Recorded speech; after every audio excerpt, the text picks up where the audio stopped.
Hey, we want to say good evening, ladies and gentlemen, and welcome to Linton Stockton High School in Roy Williams Field for tonight's game between the visiting Western Panthers and your Linton Miners.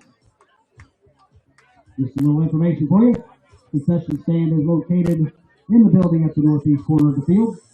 There are also restrooms located on the north side of that building, as well as at the base of the press box.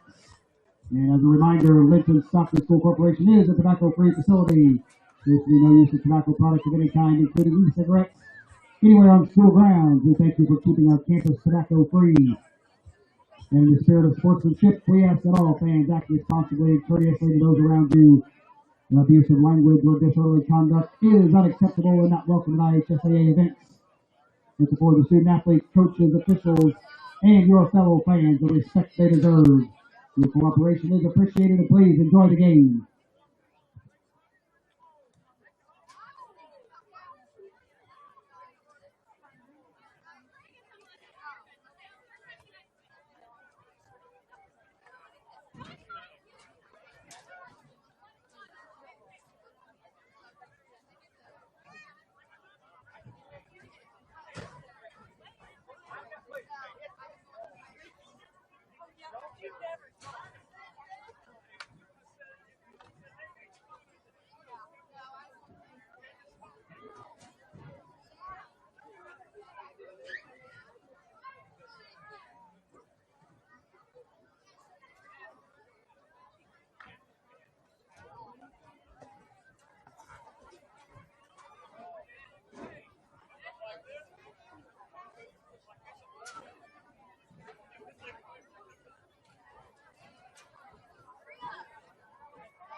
Starting defense tonight for the Western Panthers.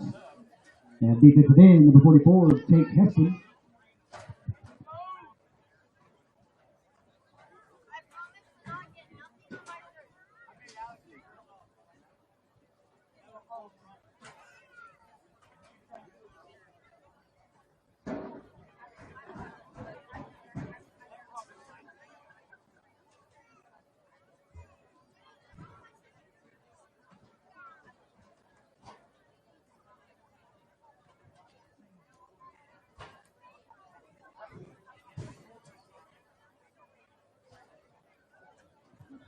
And no tackle, number 54, Jay Smith.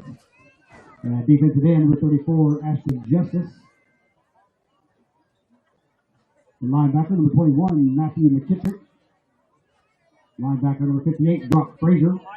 And linebacker, number 4, Cal Berryman. And linebacker, number 10, Mason Tedder. And a quarterback, number 3, Tyler Norman. Quarterback, number 14, Ian Beatty. Strong safety, number 1, Jalen Fleet. And free safety, number 2, Levi Shoemaker.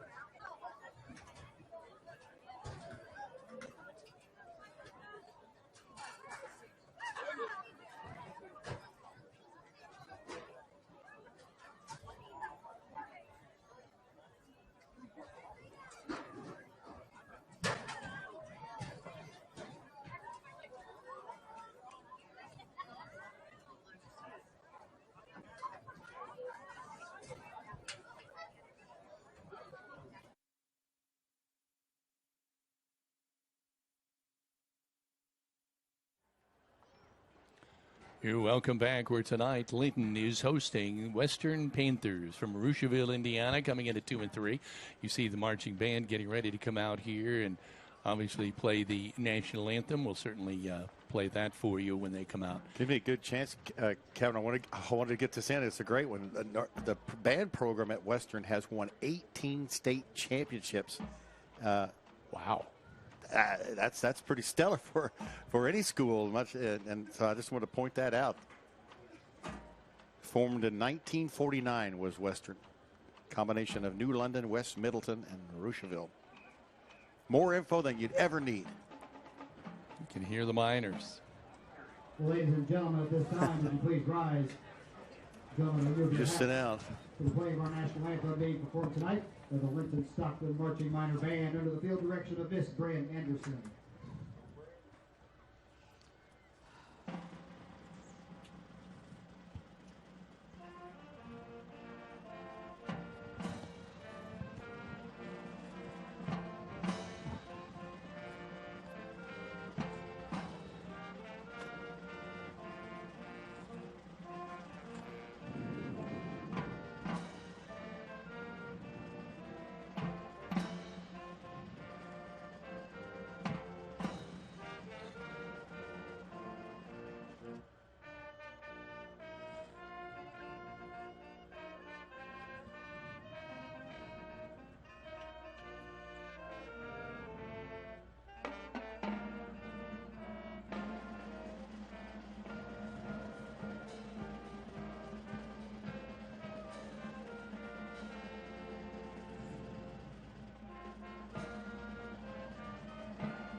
It's your homecoming queen.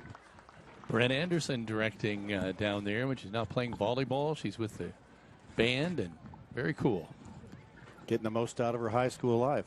Yeah, she really is. And speaking of volleyball, boy, but they look fantastic last night. Let's hope they can sustain that, boy. They look like a team. They lost that one game, and they look like a team on a mission since that.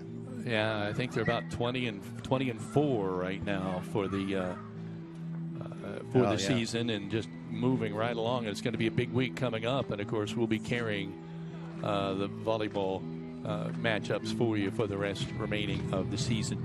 I see the players are congregating inside the helmet. You hear the music. We're getting ready. Let's let you just soak this in.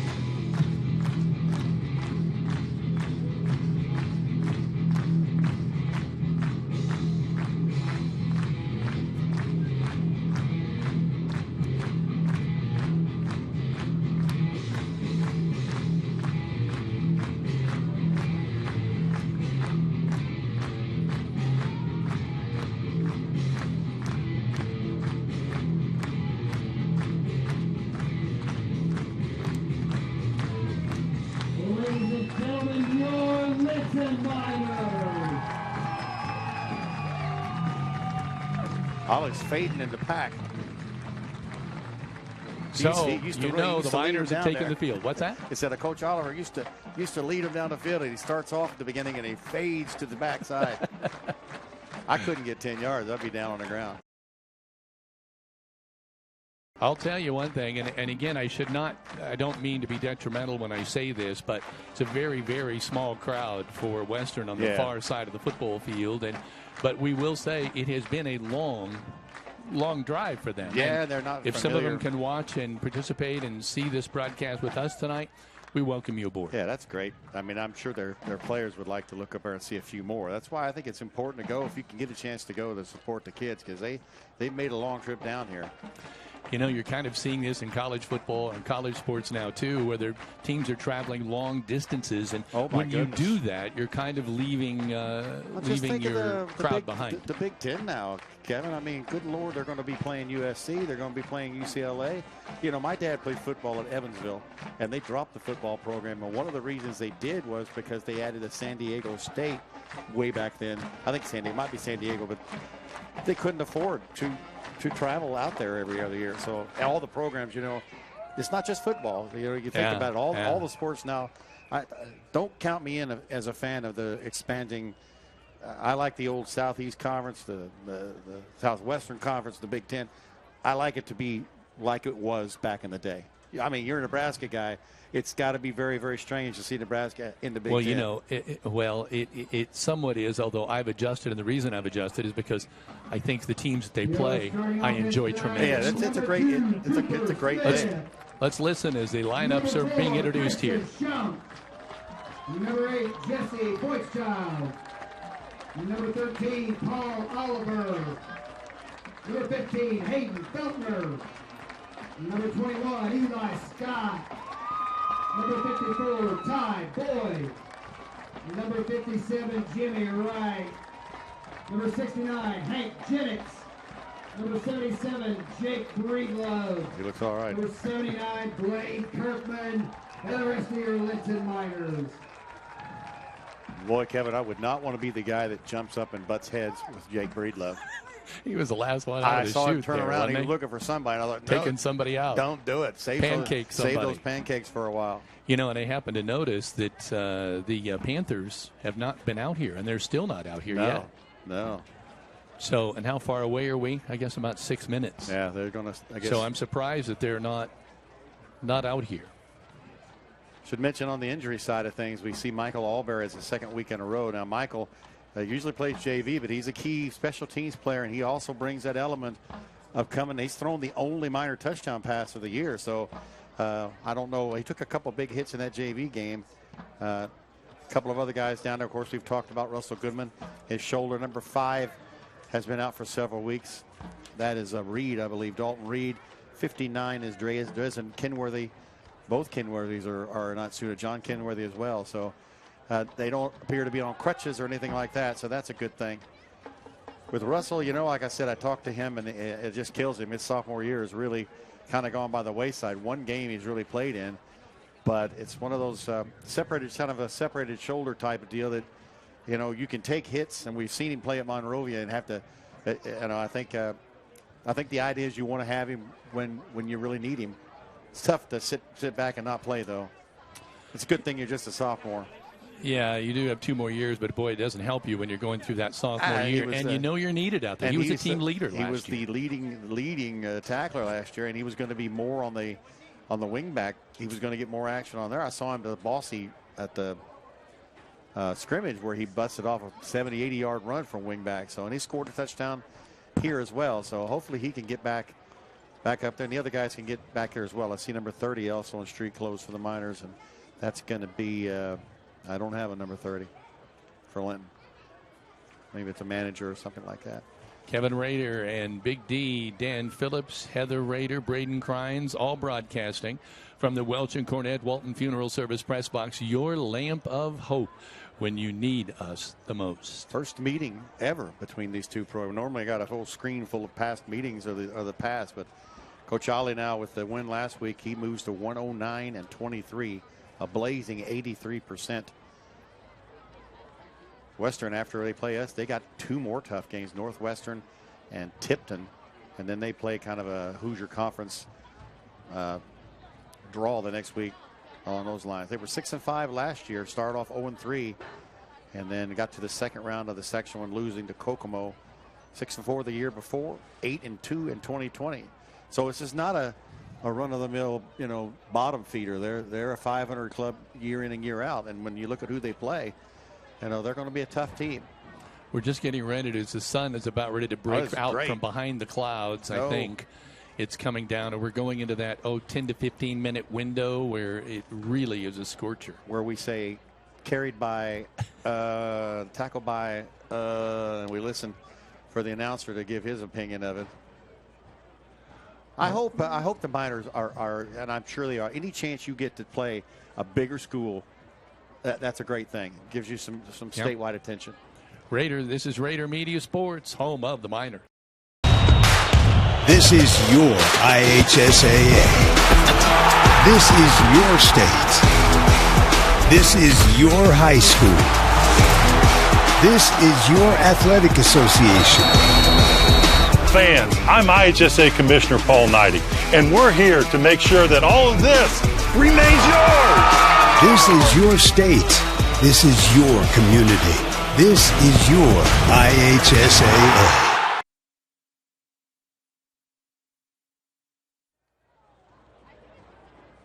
Okay, we're still about 2 minutes and some seconds. So here we go.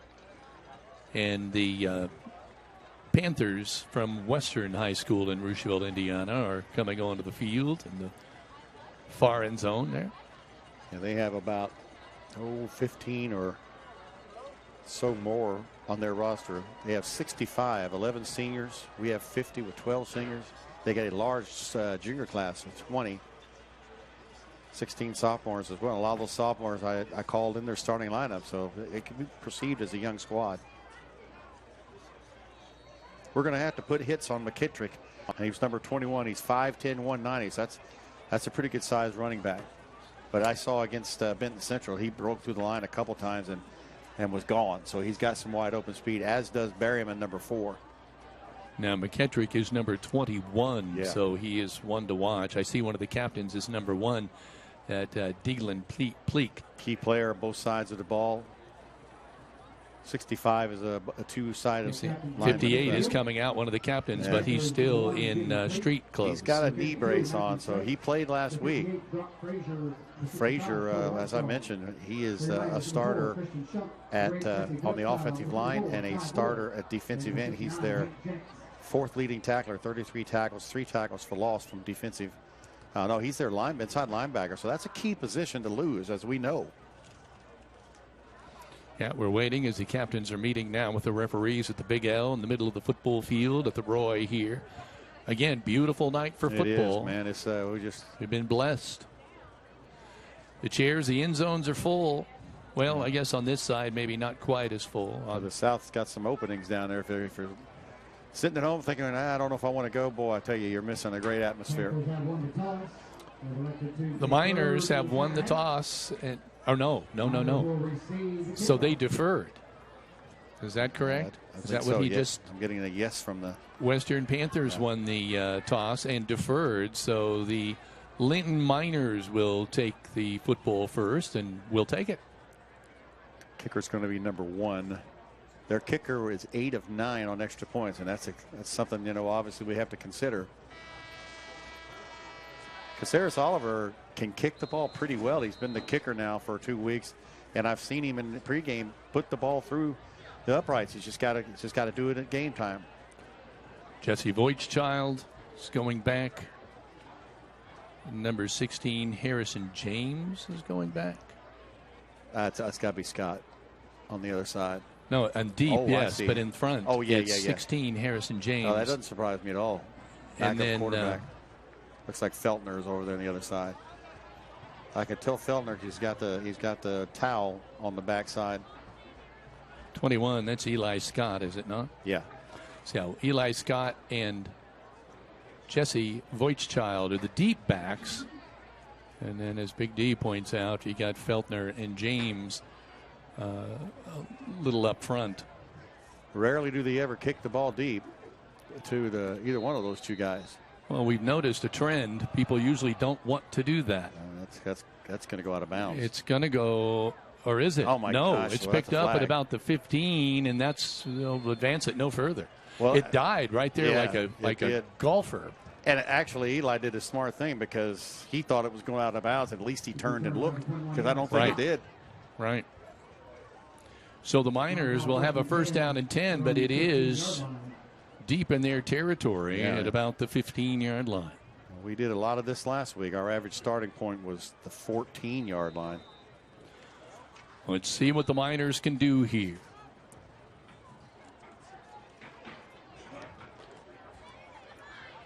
A little early for me to be standing already, isn't it?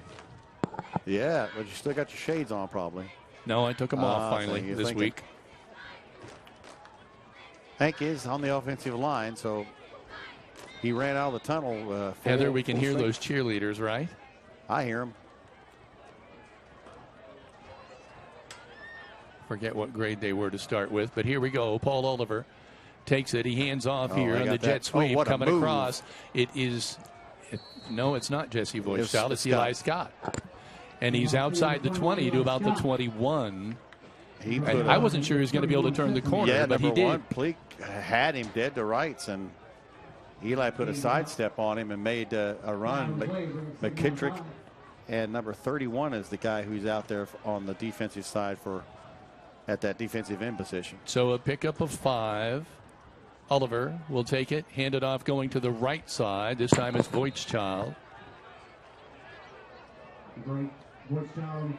Jesse Voigtchild. He may have picked up a couple. It was not. The guy who made the tackle is still on the ground. Got his. Oh no, I didn't see that.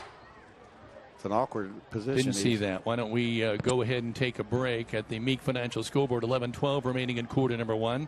This is Raider Media Sports, home of the Miners. Have you ever heard the expression, if these walls could talk?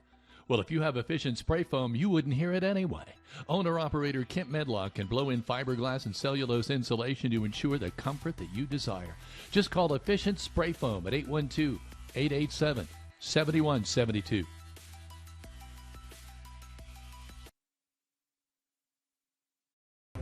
Mayor John Wilkes in the city of Linton would like to wish the Linton football Miners a successful season.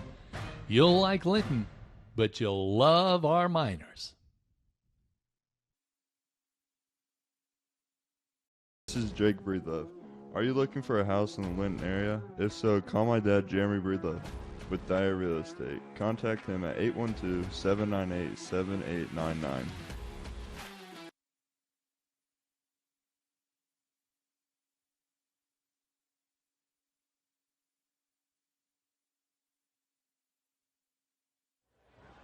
So Cal Berryman was able to walk up with some assistance. I don't know if we'll be seeing him again, and we hope he's okay, but he is now off the field, and it now leads for a 3rd down and 3 for the Miners.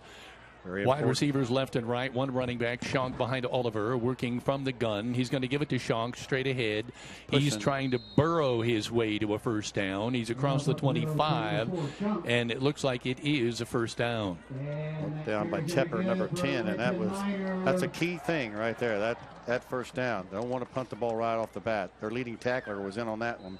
Boy, it's just across the 25. He didn't get it by much. He was really powering his way forward to get that. He was hit at the line and just pushed forward. I think he got some assistance from the line. Of course, they threw a flag on that second week of the game.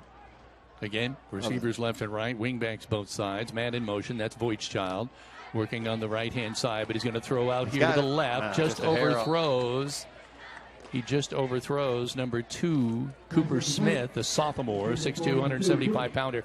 He tried to stretch out, but it was still overthrown. Yeah, but it was just a couple of yards, and he didn't underthrow it, so it didn't get picked off. Only Cooper Smith could catch that, and that was so close, Kevin, to being a great. We can just dial that in. So Smith will come here to the left. Feltner will be wide to the right, working on the far hash mark. Running back in motion. Give it to the man cutting inside, and I think that is Eli Scott. No, Voigtchild. Jesse Voigtchild with a big carry on that play. Makes it a third and 2 for. He got some positive yards out of it. Now we just need to convert on this one. Okay, Oliver brings him out. Voigtchild is in motion, and they jump off. So he should be an offsides penalty, and it should be an automatic first down for the Miners. That's a coach killer right there. Coach killer. Linton, through the years, has been so good at drawing the teams offside. So we're 2 for 2 on third downs early in the contest. Again, receivers left and right. Oliver will take the snap, run off the right-hand side, spins around. He's trying to get to the 45-yard line. He did not make it. I think he's just shy at about the 44. Brought down by Pleat, number 1. That's Oliver's first carry, and kind of good pickup of 6. We talked about the pregame that I think we'll use our main ball carrier just like they will as to throw you off. Shunk on the left side, Eli Scott on the right. They're going to give to Shunk going straight ahead. He is across the 45 out to about the 47-yard line. Breedlove, the last Miner to get up off that pile. Tepper, number 10, and Ryan Simpson is 31 is the guy who is playing. Third down 3. Didn't get much on that one. No, Feltner wide right. Cooper Smith wide to the left. 2 wingbacks, man in motion is Eli Scott, but timeout for we have Western. a timeout on the field with 8:53 remaining in the first quarter. On the Meek Financial scoreboard is 0-0. This is Rader Media Sports, home of the Miners. Correll's Gas of Linton has been locally owned and operated for 77 years. They offer residential and agricultural propane. They also fill all sizes of propane cylinders and motorhomes. Located on Highway 54 in Linton. Find them on Facebook at Correll's LP Gas or just call 812-847-4076.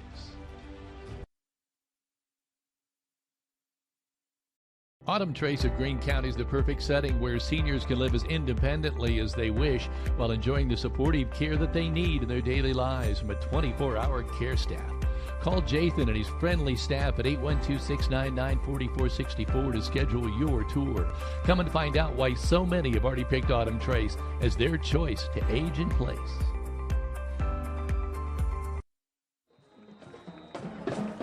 This first quarter is brought to you by Key Associates, your key to the very best. The Miners break the huddle. They need 3 yards for a first down. Paul Oliver working from the gun, fakes the handoff, spins, goes around to the left-hand side.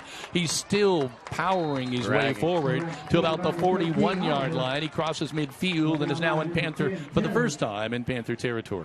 The world-famous quarterback spin, where you look to the right, you spin a circle and come back. He gets nice blocking. Tepper's going to probably save a touchdown. The Miners are on the 42 of Western, 3 for 3 on the third downs. That's where you want to start. We've been 48% year long. 0-0 on the Meek Financial scoreboard. Voigtchild in motion. They go with the jet sweep the opposite way. Eli Scott breaks through the 30. He's at the 20. It's a foot race. The 10-5.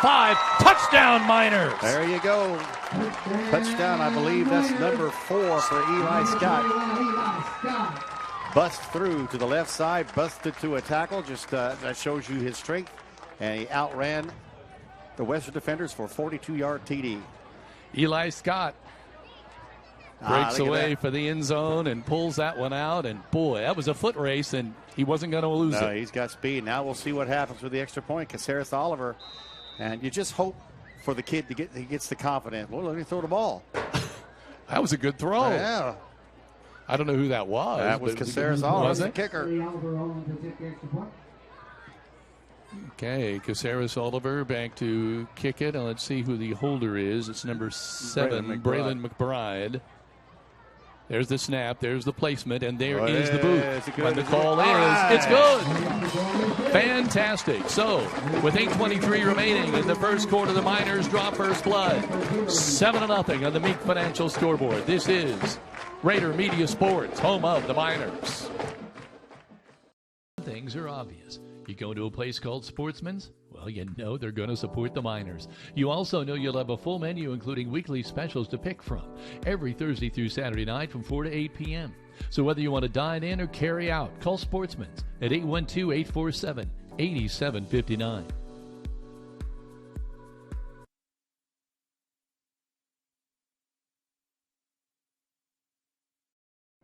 Rick Crynes Auto Detailing is the place to take your car, truck, or off-road vehicle for complete auto detailing and cleaning, and a ceramic coat that'll make it shine.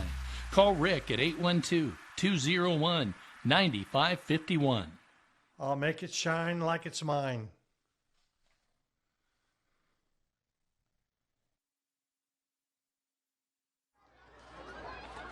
Welcome back. And the Meek Financial scoreboard, the Panthers elected to defer and give the Miners the football first. They may be second-guessing that now as they trail 7-0. Linton goes 9 plays, 84 yards, 3:37 off that clock. All running plays for one pass play, but that pass play served a purpose because it showed that we're going to throw the ball deep. You can't. The safeties have to honor that. There's the kick. Is going to be taken by the up man at about the 24. That is number 21, who's still motoring, and he's out across midfield. A great return. And he was going to be gone if not, I believe that's either Felton or...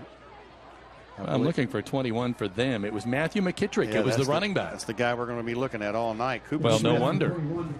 Cooper Smith's going to save that touch from being a touchdown. We've had a couple of punt returns, so they got great field position right at the 50-yard line. I think McKittrick just showed a little bit about what we've been hearing about. He's going to be tough to bring down. Going to have to wrap him up. It's interesting that he's one of the up men and not the deep well, back. that's what they do. They know Linton's not going to kick the ball deep. Levi Shoemaker brings him out now. The quarterback, as Big D said, he's a sophomore. He's got full backfield. Yeah. That's direct There's snap. the snap. It goes direct snap to McKittrick, and he goes across midfield to about the, about the 47-yard line. That's new. Andrews makes the tackle. But that was a direct snap. They got number 2 back there and 31 back there full. So Shoemaker's just coming in now. I'm not so sure he was even in there. Yeah. Well, he carries the ball so much of the time. They said 100 carries of their 196 are him.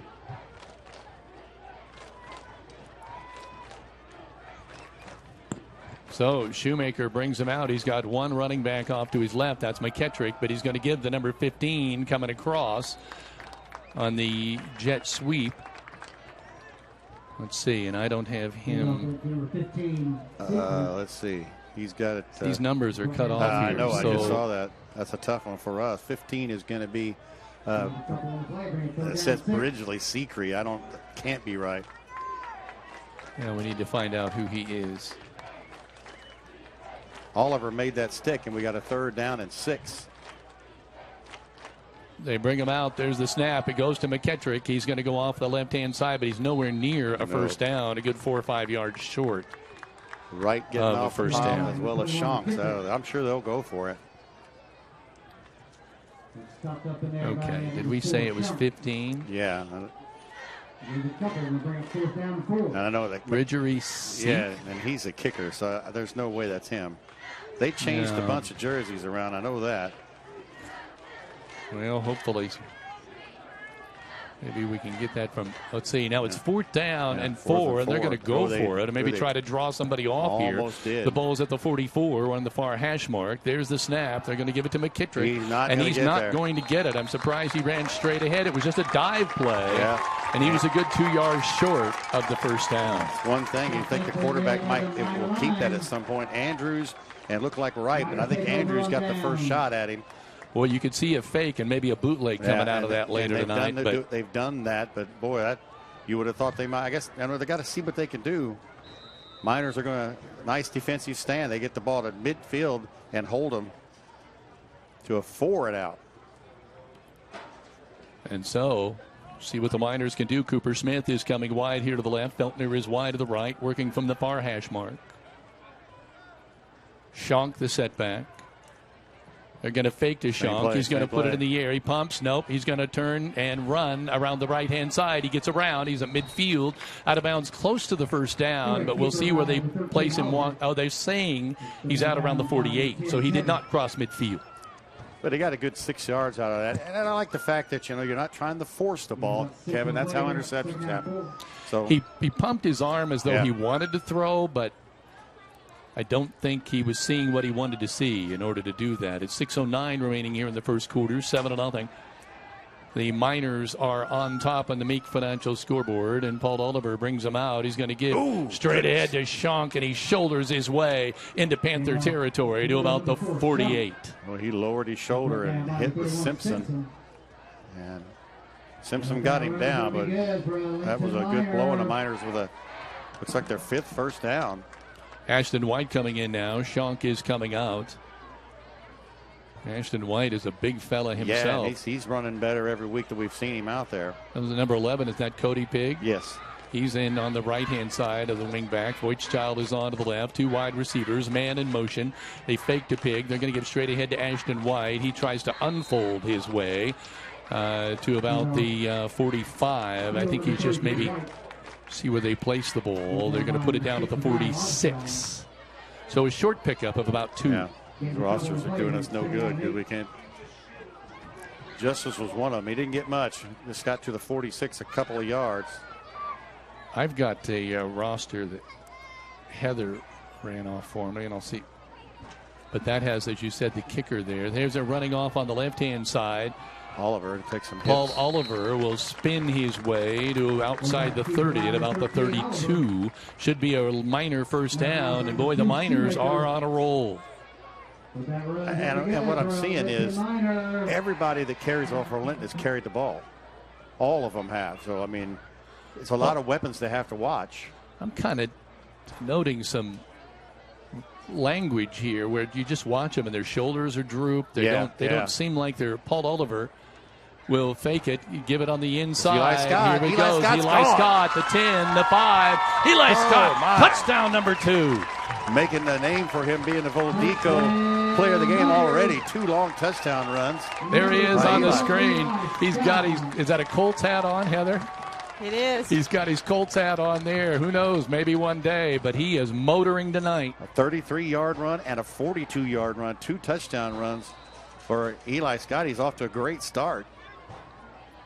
Now, if we can get another extra point, that'd be great. Harris waiting for the snap. There's the kick. He gets it up there, and he gets it there. Big D made the call. It was a high snap, but they did a great job pulling that one down. And just like that, it's 14-0 Miners with 4 minutes and 50 seconds remaining in the Meek Financial scoreboard. This is Rader Media Sports, home of the Miners.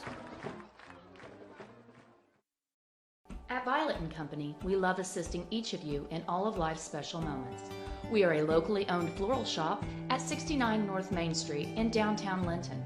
Contact us at 812-847-3208 to purchase your arrangement for any special occasion or stop in for that perfect gift.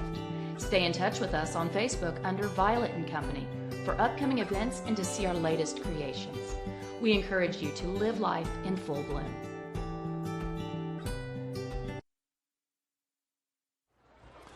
Back once again in the Meek Financial scoreboard, 14-0, just like that. Eli Scott starting off, could be on his way to a career night tonight. He might be. And Caceres Oliver 2 for 2. Braden McBride pulled down that high snap, got it down.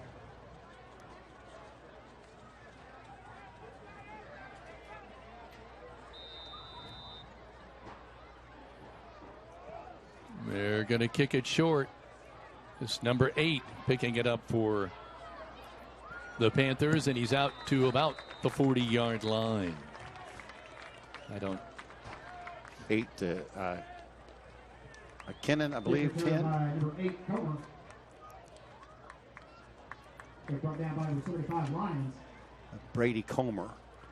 Now he's probably going to see some action running back. Writing stuff down as quick as I can. Okay, they break the huddle here. Let's see what Levi Shoemaker can do with his crew here. One running back behind him. And that's the workhorse. He's up, he'll make a couple. That's McKittrick. Matthew McKittrick, who averages about 170 yards a night. Yeah, 39 running carries. the football, but he didn't get much on that, although he did get, looks like he got about 3. Yeah. Wojciech getting in there and making the stick from safety. He didn't have any tackles last week because the line was so dominant. Just have to think they're going to put the ball in the air here. Shoemaker, the quarterback, is going to hand it off on a wingback reverse going the other way. And boy, that lost 2 yards. So they're back to 3rd down and 9. Oh yeah, that 15 has got to be somebody different. Is Oliver? Did he? No, that was shaken up? Oh, I see what you're saying. Coming off.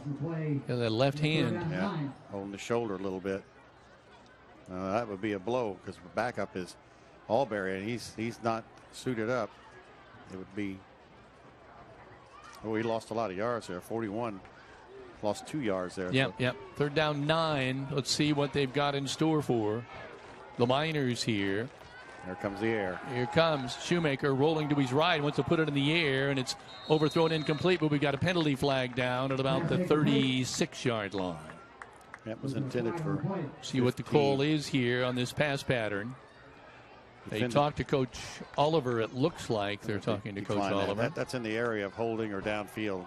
Nice defense by McBride on that as well, and got some pressure on the quarterback as well. Not comfortable throwing the ball when you don't have to throw the ball all year. Here's the call. Holding against the Panthers declined, and so the Miners will get the football back with 3 minutes and 32 seconds. I believe number 1 is the kicker here as well. I wish we could find out who 15 for Western is. If you happen to be listening from Western. Well, I think he's got it. No, he's saying this 15 is Seacrete. He's a kicker, so I know he's not it. We're waiting. There's the kick. And the ball is going to roll down to about the 27. Looks like 1st down and 10 for the Miners. The Miners didn't get a chance to return that at all. It just rolled to a standstill, to a stop. And outs. And let's see what. But here's the cheerleaders. If we do get a listener from Western who could send us a message who 15 is. What years are these, Heather? So this would be the pre-K through age 5. Here's the pitch for the Miners. Scott. Coming off on the right-hand side. It's Scott again. He's down at about the 29 this time, though. And again, if you're just tuning in, there's guest cheerleaders all night long, Heather, by quarter? By quarter. The mini minor cheerleaders from Linton Stockton who had a camp this week. And you said how many showed up? There were 130. Wow, that's fantastic. So the Miners was by Armstrong. Oliver is a quarterback, so whatever it was that ails him, he's back in. We got 2 wide receivers to the right. That's the wide side of the football field. They're going to give to Shank. And he is trying to, just a little bit to the left was where the hole was, but he couldn't get to it. Armstrong again, just a 2 down lineman. Down at about the 29, so he really didn't pick up much. Well, this will be the first 3rd and long. 3rd down and long. It's 3rd down and I would say a long 8. So the Miners have the ball at their own 29, and Oliver waiting for the play to come in from the sideline. We've been 3 for 3 on 3rd downs today. They break the huddle. Oliver's got receivers left and right. His wingbacks, familiar formation. Voigtchild in motion. Low snap. Oliver takes it, rolls to his right, puts it in the air, and it's incomplete. Intended for Feltner at about the 38. Just a hair beyond his reach. But those are the kind of short passes we had last year with Logan Webb that you were going to get 7 yards every time, and now we're going to have to punt the ball. Boy, just you'd like to see some completions, but we just cannot seemingly get that done. They're just a hair too long on both of those, just a little too far. Pleak is one of the running backs, and then there is number 15 is back there. For lack of a better thing, we might just say that's who it is, even if it is the kicker. Yeah, you got no choice. Maybe it is him. There's a boot. It's going to be high. A signal for fair catch, but he's going to back away instead. It hits at the 30 and rolls down to about the 26. First down and 10 for the Panthers at their own 26. So with 1:50 remaining in the first quarter, it's 14-0 the Miners. We got a timeout on the field. This is Raider Media Sports, home of the Miners.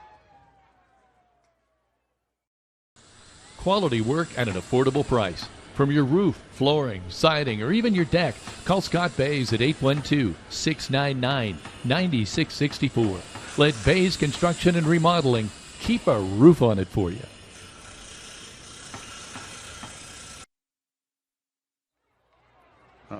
First down and 10 for the Panthers. Yeah. Shoemaker, Levi Shoemaker brings them out. Man in motion. He's going to fake to him. Shoemaker's wants to take it off the left-hand side. He's going to get a yard at the very most. Boy, Andrews just having a whale of a game from defensive end. Number 15, Sickry. Well, they gave him more than I thought they gave. They gave him probably 2 yards. Let me look out. Number 3 was another one of their running backs, and I haven't seen a number 3 out there. So there's a possibility that's Kyler Norman because he's a starter. Then that is probably what the deal is. That might be Norman. He was a starter, number 3, and I don't even see a 3 out there. And they changed a bunch of numbers this week.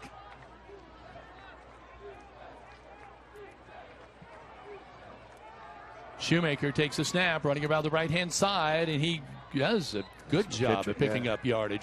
He's just short of the first down. I think he's about a yard short, but much close. Oh, did he get it? Yeah, they're going to say he got the first down. Great run. He was in traffic the whole way and carried the mail. They pushed forward. Jimmy Wright's going to get credit for the tackle, but the first down, and they dearly needed that out to the 38.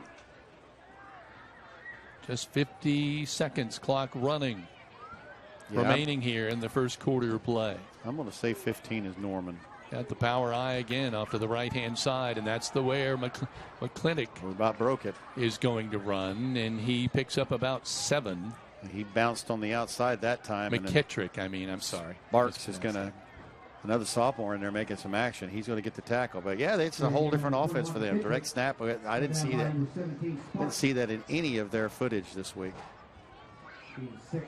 So you've got Tepper, number 10 back there. You got one Pleak, and you got McKittrick.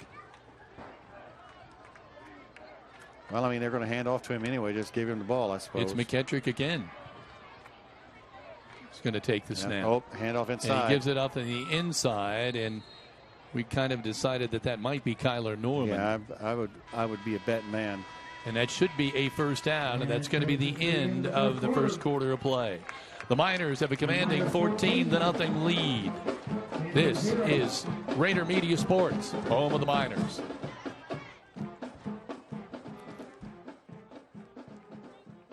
We're very patient-focused. We care about you as a person. You're not just a number or an insurance card. We really do care about getting you better. We do provide such a tight-knit group of providers and staff, people that they live in the community with who are invested in their care. They get good service. They get timely service. They get providers that are well-trained, and they're going to get taken care of.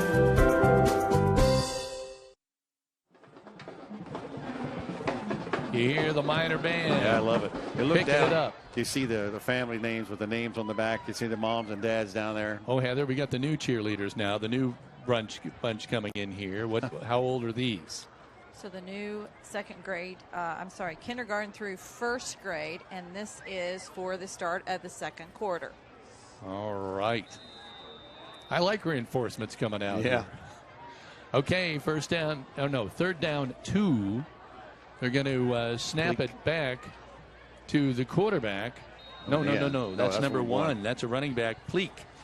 Deaglin Pleak with a strong run off the right-hand side. It'll be a first down and 10 for kind of feel them getting there, getting a little confidence now. Pleak was able to get outside, broke a couple of tackles. He gets in the open field. He's got some running. It's interesting that they're not using their quarterback. Yeah, well, maybe they think it's going to mix it up. McKittrick is their leading running back, and he is taking direct snaps now and just running. And there, he had nowhere to go that time. Ty Boyd. That's a big-time loss of about 3 yards. He no sooner than got the snap and took one step forward, and he was met by Ty Boyd. And the way you defend this almost is the guys are assigned, linebackers are assigned. You're following 21. You're following 1. You're going to hit them no matter what. If they get the ball or not. Now the quarterback's coming in because it's a passing situation. Yeah, Pleak is going out. Shoemaker is coming in. He is, as Big D pointed out, their sophomore quarterback. McKittrick is right off his left in the sidecar. Man in motion. They're going to give to McKittrick straight ahead. Big hole. And he's still moving and then finally pummeled down at about the 38. But a good run. He ran the ball strong. It's definitely a 4-quarter game. You can tell he has some speed. He wasn't able to show it there, but he showed you just a glimpse of it. Yeah. If he gets in the open field, I saw him running. Ty Boyd again came in and cleaned that up. Several Miners were there. Big third down here, 3rd down and 4, although they're probably in 4-down territory anyway. So the quarterback, Shoemaker, hands off to McKittrick, and he loses another yard. Paul Oliver right there, and we got a Miner down. Oh, he's getting up. Nice hit by Paul Oliver. And now that sets up a 4th, and it's going to be about 4 yards, almost 5 4th and 5. Nice hit by Paul. That is Paul's. I'm sorry. That's Paul's second tackle. The second quarter tonight is sponsored by Key Associates of Linton. Your key to the best. Thank you, Heather. 4th down and 5. What are they going to do? They're going to roll out. Shoemaker wants to put it in the air. Oh, no. He's in trouble. Oh, my. I think that's a fumble. His arm started to move forward, but no, I think that ball was knocked down. It is first down and 10 Miners at the 49 of the Miners. And recovered by Shank. I don't know how many recovers that is for him. Paul now with a caused fumble. I don't think Shoemaker has seen a big fellow with that kind of speed to run him down because it looked in the like open field. If he could turn upfield, looked like he had some green, but he clearly wanted to throw. Yeah. But let's see now what the Miners can do. They can really open up some wagon room here. Yeah, Receivers left and right working on the near hash mark. Eli Scott in motion going to the left. Oliver going to throw over the middle. He's got his man. That's Voight's child. Run, Jesse, run. There touchdown. You go. Second touchdown pass of the year. First touchdown of the year for Paul Oliver. And that's the kind of play you want to see. Jesse going across the middle, makes the catch in stride. Touchdown. Oh, look at that. There's Jesse. Junior Blueface, Captain Blueface Award. Jesse Voight's takes it the distance on just a slant pattern from Paul Oliver, and that has to give everybody a sigh of relief because the passing game just scored one. Let's get the extra point here. There's the placement of the ball, the kick. Oh, did it make it? It did. Extra point is up and good. Oh, my. 21-0 Miners on the Meek Financial scoreboard with 9:52 remaining here in the second quarter. This is Raider Media Sports, home of the Miners. Now at Casey's, try our new thin crust pizza with your favorite toppings.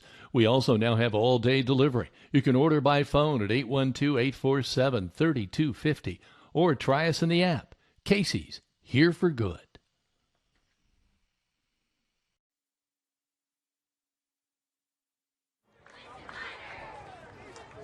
So, the Miners bolt to a commanding 21-0 lead, and I must admit, I think I'm a little surprised. I am too. The game is not, remember last year when the first half went the whole way for the Miners, and the second half they darn near lost one here?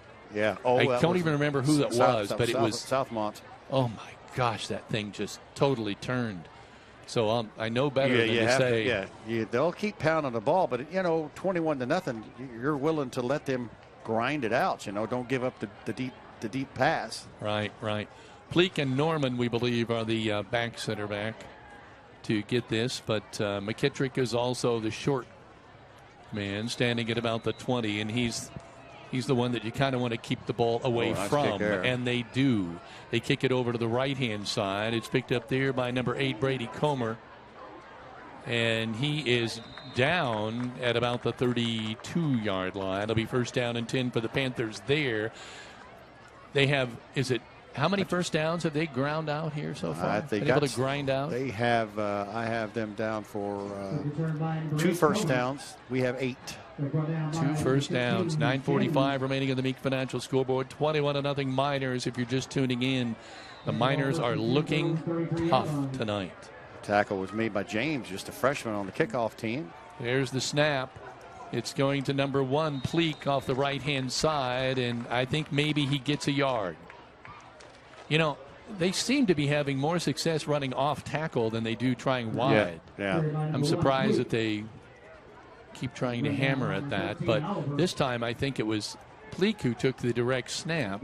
Yeah, that's what they're doing for sure. And Pleak lines up in the quarterback position again here. So clearly they're trying something, a new wrinkle in an offense here. Pleak has a man in motion, but the flags are flying. And procedure call. It'll be a procedure call against the Panthers. And let me say that first quarter, I don't think Linton had a penalty. I don't know if Shoemaker got hurt or just why they're deciding to go with this wrinkle. I think because one of those 3 guys is going to get the ball and just saves the handoff because number 2 is not going to run it. He's only ran 10 times all year. Maybe a little confusion, on our side a little bit. Second down long. There's the snap. It is high. They're going to run straight ahead, and I believe that's Pleat just going straight ahead at about the 32-yard line. So he's really just getting back to the line of scrimmage. Well, he's short of that. It's going to be 3rd down and 11. Ball resting at the 32 in the far hash mark. And again, McKittrick is not getting every carry. Pleat is the quarterback. He's going to drop straight back and let one fly. He's got a man out there, but it was incomplete. It was intended for Ian Beatty, the tight end, and I'm not sure who was with him there. McBride, number 7, was nose to nose with him, and a huge hit from Paul Oliver just right at the point when he threw it, so there was no flag. Should say Cooper Smith was out there on the coverage as well. But so it's time to punt. Their kicker's standing at about the 16-yard line. And see who's back there. It looks like Jesse Voigtchild on the right, on the left. Can't quite catch the number. Bad snap. The punter is off and running. Now the ball loses control. It's rolling at the 5, and they finally fall on it about the 4, but it'll be first down and goal Miners at the Panther 4-yard line. From bad to worse. Wow. We were all looking downfield. I don't know if he dropped it or if it was a bad snap. Pleat is kind of bent over at the goal line there, and oh my, things get worse. Yeah, go from bad to worse for their fans. The 8:24 mark. Boy, that bus ride is going to be a long one home tonight. Well, here's where your coach finds out. Let's see what happens here. Feltner is going wide to the left. He's the lone wide receiver. Everybody else is in tight in this formation. Schonk is the running back. They're going to give it to him, and he's in there. It's the touchdown. He just walked it through. Christian Schonk. Touchdown number from 3. 4 yards out. Touchdown number 3, as Big D points out. Christian Schonk takes it from 4 yards out and does the damage. It's his first touchdown in a while. Yeah, it is. He had 2 that first week. He had a good hole to run through there, to be truthful. As Big D pointed out, he was just standing up going through. Good job, Christian Schonk. And, he has been playing hurt. Yeah. So it's good to see. Let's see what the extra point is worth here. Snap, placement, the ball blocked. Goes straight up in the air. And so that one was no good. So with 8:20 remaining in the first half of play, it's 27-0 Miners on the Meek Financial scoreboard. This is Rader Media Sports, home of the Miners. I'm Audrey Sparks with Richard Brown Insurance, your local auto owner's insurance agent. Give me a call for all your home, auto, life, or business insurance needs at 812-847-4798.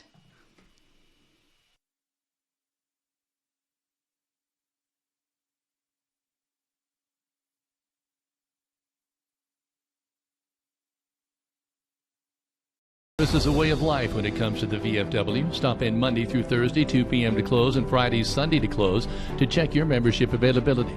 Everyone's welcome on Taco Tuesdays from 5 to 8 p.m., and it's open to the public day. Stop in and see all you can do to help serve our veterans at VFW Post 7118 190 South Main Street in Linton.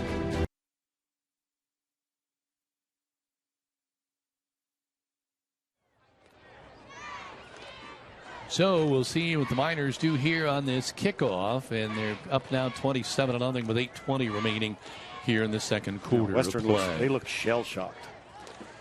You know, I thought they did after the first touchdown, to be truthful. Straight down the field. I don't know. I don't know. We talked I just about get a that long vibe bus that drive, and you come out. The body language has been off. But let's see. Here's the kickoff. It's going to go straight to number 8 at about the 20, the 25, the 30, and he's going to go down at about the 31, it looks like. And Pig number 8 is and Caceres Oliver. Brady Comer, the junior, returning it. So down by number 11, Cody Pig. So let's see if this Panther offense can get anything on. It looked like for a while they were getting their running game on. And then they had the penalty, and that pushed them back. Well, then that pass play that turned out to be a fumble. Just okay. Panthers bring them out of the huddle. There's the snap. It's going to go straight ahead, across the 40, down to about the 45-yard line, and it's going to be number 1, Deaglin Pleak. Workshaw got the final tackle on it, but he busted through the line. He's got more carries. That's 7 for him, but unfortunately that punt return deal at punt block, I don't know if that would be a team stat or not. There's the snap. It's going to be Pleak again off the side. He's up to about the 50-yard line. He was escorted by number 21, Matthew McKittrick, the back who, as far as we knew coming in, was the gamer for them. Yeah. But they are not using him the way you thought they probably would. McKinnon on that bring down. Again, working from the power eye, and he's going to run it again. And he just gets back to the line of scrimmage. McKinnon again, inside linebacker. And Shunk as well, so the 2 inside backers do what they're supposed to do. 3rd down 3 is the Pleak. Well, they're moves hurrying up. McKittrick over to the left-hand side. Working in tight. They run from 2 tight ends. They're going to give it to McKittrick. In fact, that was a direct snap to McKittrick, and he's going to pick up about another yard, maybe 2. Yeah. They'll be short of the first down, but it'll be 4th and about 1. And I'm sure they're probably just going to go for it here. Oh, I'm sure they would. White gets in and makes that stop. 47-yard line. See what they do here. Pleak is the quarterback. McKittrick is right offside on the left, and the Miners jump offside. Shunk is across midfield. And they throw a flag, so the Miners are offside. That's going to be a 1st down and 10 for the Panthers. He rolled the dice on that one. Panthers just trying to get something into the end zone here before the end of the first half, so at least you can go to the locker room. On a positive. With the positive, yeah. Like you Wing said, back on the right, 2 tight ends. It's not over till it's over. He's going to pass it. Throws over to the right. Oh, that's picked incomplete. Off. Was it? They say it was hit the ground, but is it Jesse Voigt's shot? Yeah. Jesse thought he had the interception, but the referee was right there. Said nope, it hit the ground. Underthrew it. Pleak has only thrown the ball about 5 times this year. I wonder if their quarterback got hurt or it was hurt coming in. Pleak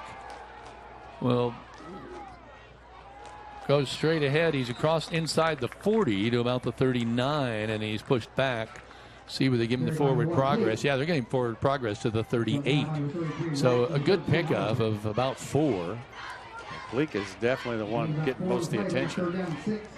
White and Oliver on that tackle. It's 5 tackles already for Oliver, 4 already for White. Pleak calling for a play from the sideline. Matthew McKittrick is the Set back to his left. They're going to give it to him. He's going to There try you to get go. on the right-hand side, and no way. Voigtchild went up and cut that off, but he had help on the inside. I didn't see who was on the inside. Sean come in there and cut him down.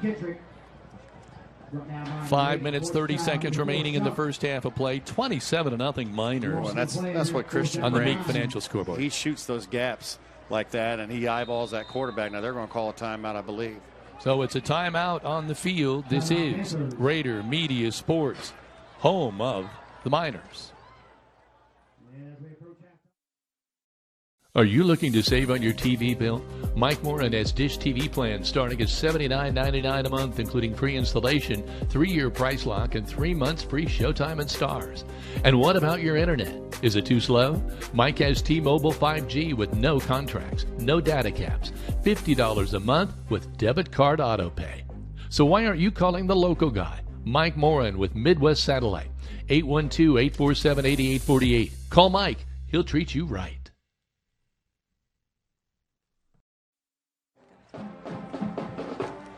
Always good to hear the band here playing, and I love hearing them. Watch the little cheerleaders out here, Heather. After being on the opposite side for so many years, there's a sweet sound.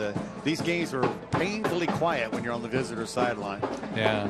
Want to give some thank yous to watching from a number of places. We have Susie watching from Sullivan and giving a shout out to number 16 Harrison James. He made a tackle tonight. Hold on just for a second, Heather. 4th down here. Let's see what they do. They put their quarterback back in. It's picked up. It's complete. And it's inside the 30-yard line down to about the 28. 1st down and 10. Boy, that was nearly picked. We thank Leah Lucas, who's watching from camping tonight, which is pretty awesome. John and Sue-Ann Preble watching from Denver, Colorado. And Teresa and Kenny Groggins watching from their Florida vacation this evening. Oh, my. Enjoy this. Enjoy that. There's a handoff going straight ahead, and that looked like it was number 2. 21. It was 21, so it's McKittrick. Had a big hole that time. Jennings hit him just enough to make him come down, but I think that pass play may have given them some life, Yeah. 2nd down 3, ball now at the 21. They're very close to the Team Ortho red zone. In fact, McKittrick breaks through, breaks around, touchdown. McKittrick from 21 yards out. That's the running back we thought we would see. He gets in that. They had some big holes this last 2 or 3 carries. He's up to 61 yards on 12 carries, and we've kept him bottled up at the 4:44 mark. The Western Panthers show some life. The Miners got to stay tough on that inside. Well, I just hate to have them show signs of life going into halftime. Yeah. But it's 4 minutes and 44 seconds now. They're in for the extra point, and it's Pleak. He does everything for them, and that is a great kick. Yeah. And it's now 27-7 on the Meek Financial scoreboard with 4 minutes, 44 seconds remaining in the first half of play. This is Rader Media Sports, home of the Miners.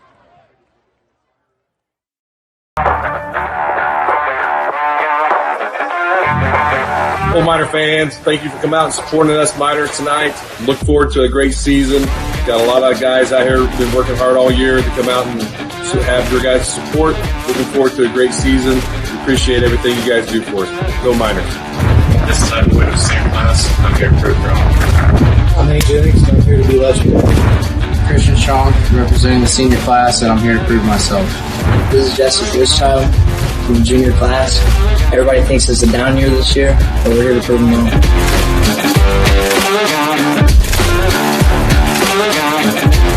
We are the Woodstock Miners.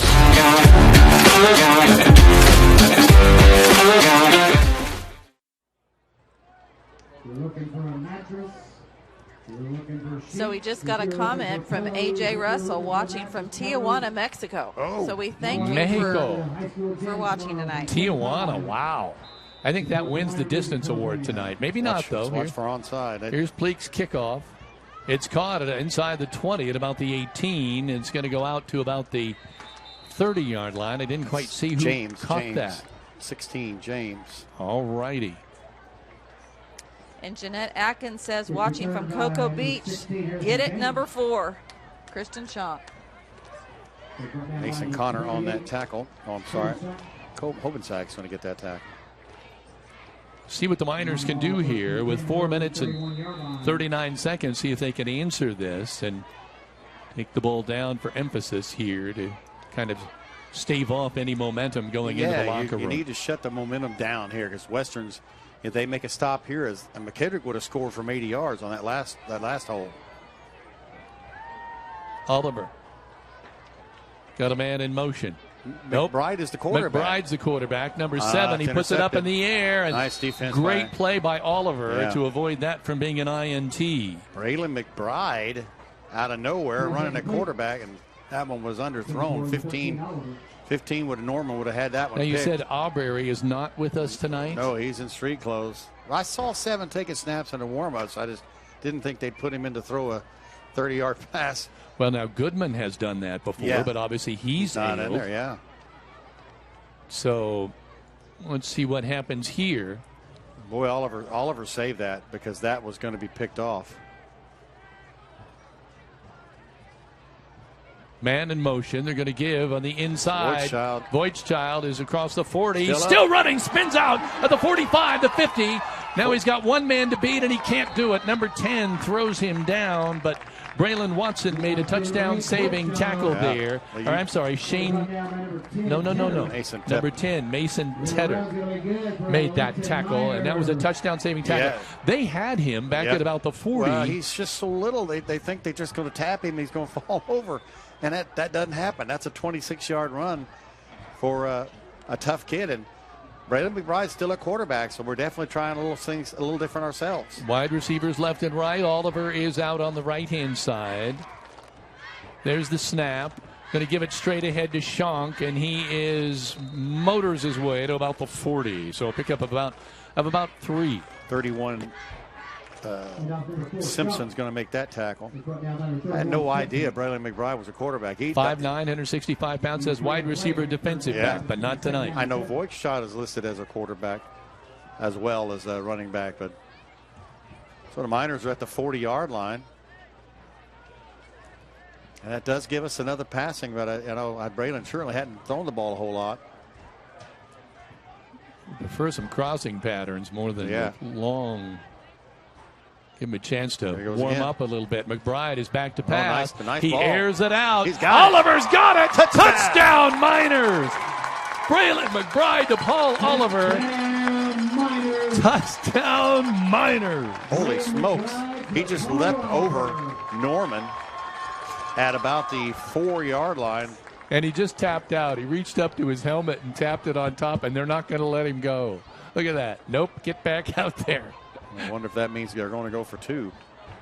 Maybe. Boy, that's a killer there. 312 in the Paul I love Oliver. to see it. 2 touchdown passes tonight. That doubles our touchdown total of passing for the whole year. McBride, that was a pretty pass there. Cooper Smith wide to the left. Man in motion. They're going to give it off and go straight into the end zone. It looks like that's Schonk, Christian Schonk. Voigtchild. Oh, was it Jesse? Yeah. Jesse Voigtchild off the right-hand side. Boy, the Miners, they do that. They almost left too much time on the clock. Yeah. 35-7 on the Meek Financial scoreboard. 3 minutes and 12 ticks left here in the first half of play. This is Rader Media Sports, home of the Miners. It's time to go beyond what you thought possible. With an all-new adventure machine, purpose-built to elevate even the most exciting journeys. The Polaris Expedition is not a vehicle that defines you. You define it. Keep chasing the wild. Since 1973, Linton Cycle Sales.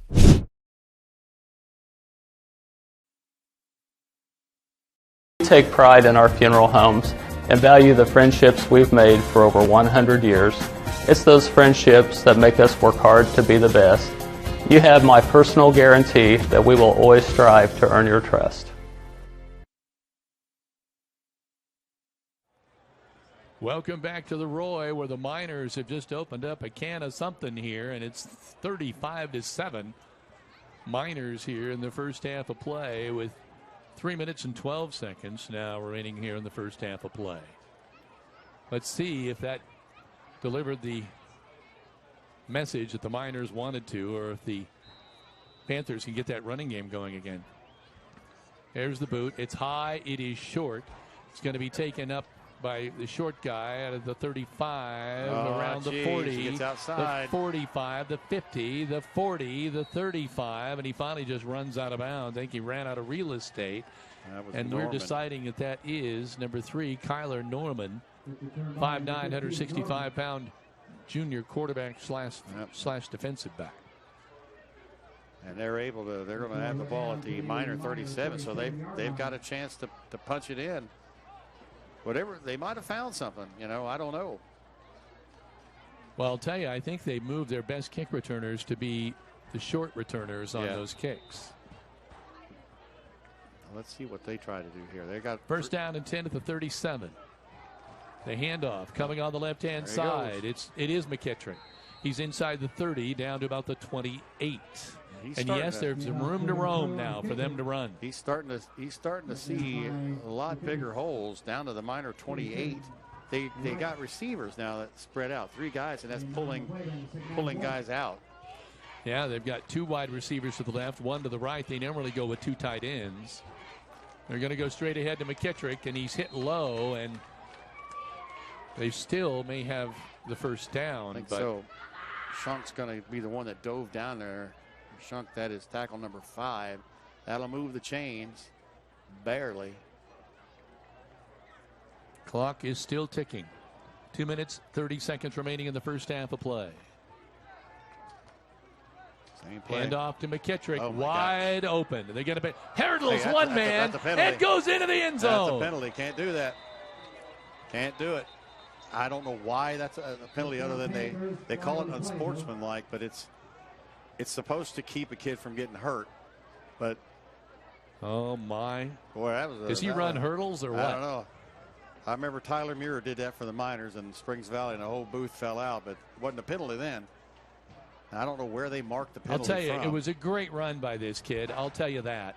He had about 4 people to beat. He beat all 4. He hurdled somebody. Yeah, he hurdled them by a great distance. 55's enthused about that for Western. I'd be saying, take a look at the scoreboard. So the penalty. Well, we got a dose of what this kid can do, that's for sure. Puts it back at the 29, and I imagine that's first down. Levi Shoemaker is back in now at quarterback. McKittrick is his setback off to the left. They've got 2 wide receivers to the right, 1 to the left. The referees, the Stripes, are still discussing this. Yeah, that the penalty, ball now is at the 29. I don't know why that's 1st and 12. Why wouldn't that be 1st and 10? Yeah, I don't know. The penalty. Now they're still talking about it. They they're getting lined up. 1st and 10. Yep, there we go. Because the play basically, boy, that was a touchdown. I mean, you got to remember that. You can't fault a kid. I mean, you really can't fault the kid. What, for being good? Well, yeah, for he's trying to score. The kid's so good.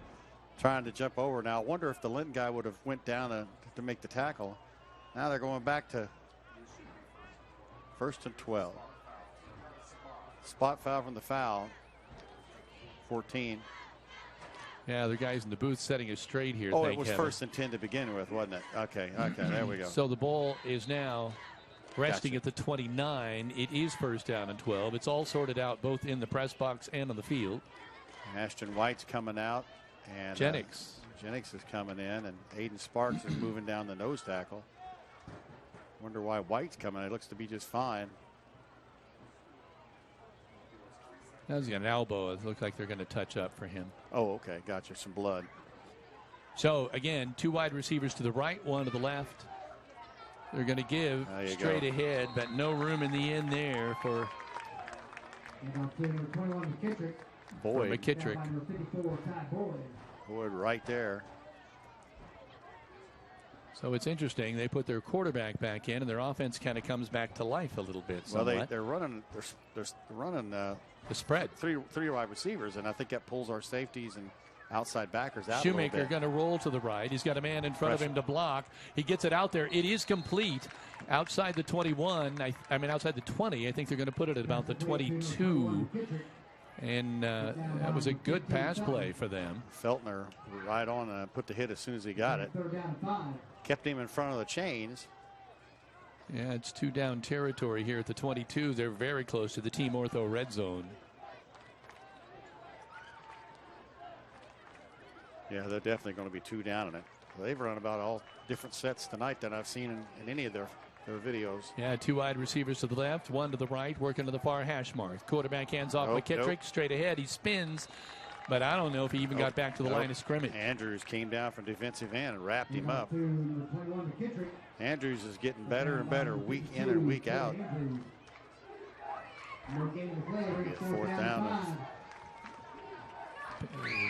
Miners trying to get the crowd involved a little bit. Oliver kind of raising his hands they like, may come not on. have. They may not have time even if they get this first down. It's like they're taking their sweet time. Maybe they're going to 4th down, 5, clock running to the end zone. Big D's point. It's 40 seconds remaining now and now we finally have a timeout. A timeout by the Panthers with 38 seconds remaining in the first half of play. 4th down and 5 with the ball at the 22 when we return. This is Rader Media Sports, home of the Miners. Lannon Auto and Tires, locally owned and operated at Highway 54 in Linton. They are a full-service garage specializing in oil services, tires, brakes, alignments, steering, and suspensions.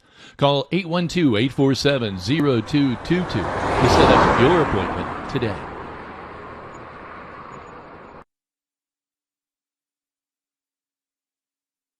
Some other kid playing.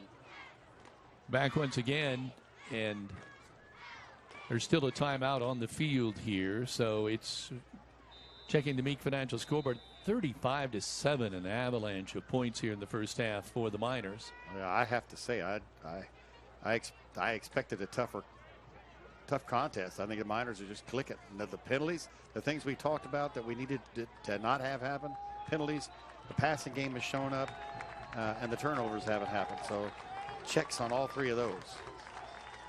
Yeah, and here we go, 4th down and 5.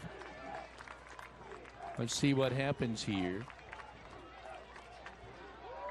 2 wide receivers to the left, 1 to the right, working to the far hash mark. Oh, he left early. 1 back, the quarterback back to pass, and it's incomplete. He was nowhere near.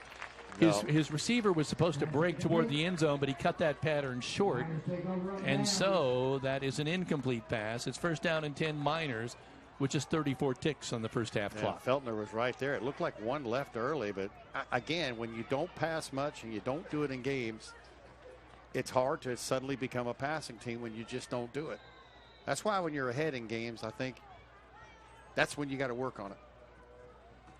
So the Miner defense answers to call and probably takes a knee here, or we throw a giant bomb.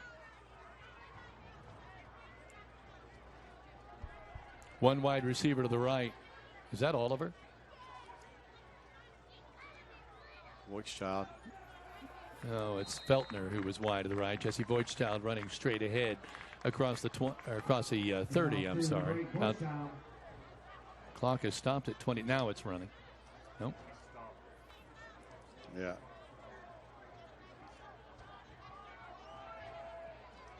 That might gets us another play here. Oliver fakes the handoff, gives it on the inside reverse, and looks like Jesse Voigtchild is out to about the 39. And that is going to, no, it's not going to do it. We got timeout. We moved the ball now. Tedder's going to make that stop, and now you're getting to where if you got one of them special plays, where we used to throw that hook and ladder, Bradbury come across the middle and scored against North Davies with, I think, 12 seconds in the first half of one game. This is Rader Media Sports, home of the Miners. Quality work at an affordable price. From your roof, flooring, siding, or even your deck, call Scott Bays at 812-699-9664. Let Bays Construction and Remodeling keep a roof on it for you.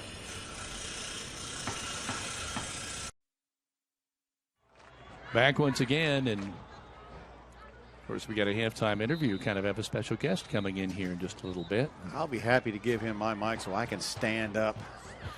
I might have to get some padding for this seat. Look at that sky across. That's beautiful, isn't it? Mm-hmm. What do they say? There's a saying about red sky at night, sailor's delight, something like that. Mm-hmm. You're not going to sing for us, are you? No, I get paid for that. Here it Oliver comes. drops back. He's got plenty of protection, throws it across the middle for Feltner, and it's dropped. It should have been intercepted by number 1, Deaglan Pleek, but he dropped it, and it really didn't matter anyway. Oh, it does. 4.9 seconds remaining. So we've got another play here at 3rd down and 2 for the Miners. See if they go long again. Yeah, there wasn't a little long on those passes. I thought the receiver coming down the sideline had some space. Ball right in the middle of the field now. Receivers wide left and right. The 2 wingbacks on both sides. Man in motion. They fake the handoff to him, do the jet sweep. Eli Scott is to midfield to the 45. The clock runs out, and he's down at about the 43-yard line of the Panthers. So that's going to do it for the first half of play. The score on the Meek Financial scoreboard, the Miners 35 and the Panthers 7. This is Raider Media Sports, home of the Miners.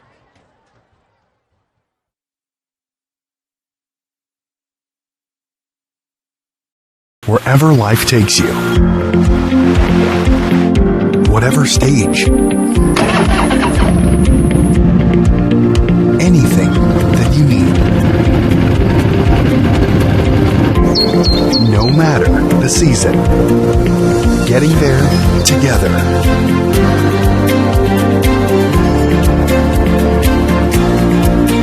We are ready when you are.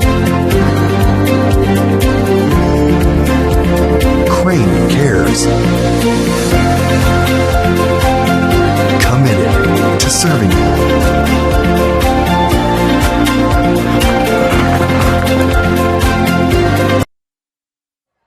Back once again, we're at halftime. I don't think anybody expected 35-7 at the break, Big D. No, and Eli Scott, the main contributor to that, with 2 touchdown runs in the first quarter, a 42-yard run, a 33-yard run. And even better, Edwin Caceres-Oliver nails both of those extra points. Miners up 14-0 at the end of 1. Then Jesse Voigtchild, the passing game comes alive. 50-yard pass, hit him right in stride to Jesse from Paul. Another good Caceres-Oliver PAT. Miners are up 21-0. And then again, answering the call, Christian Schunk goes 4 yards in after a punt mishap for Western that couldn't have happened on a worse time for them. Christian goes in from 4 yards in. The PAT's blocked. We're up at this point. Looks like a 27-0 at the 8:20 mark. Finally, Western gets something happening. They go without a quarterback. They have the 3 backs back there, and all of a sudden, number 1, Pleek starts carrying the ball. But then McKinnick had 2 nice runs, going for 21 yards. Extra point good, 27-7. The Miners answered uniquely. Braden McBride comes in first time all year. I've seen him on offense at quarterback, and he throws a 40-yard pass to Braden McBride at about the 4. Halftime, the Miners on top. Another Paul Oliver goes for 2, 35-7. The Miners on top. The Western Panthers. All righty, let's let the band entertain us for just a little bit, and then we're going to talk to Miner volleyball coach Scott Vanderkolk here in a little bit. He's right behind you, but let's enjoy this one right now for the Miner band.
The Linton Minor Band here of the Crynes Credit Union halftime show do an excellent job. Is there anything Brent Anderson can't do?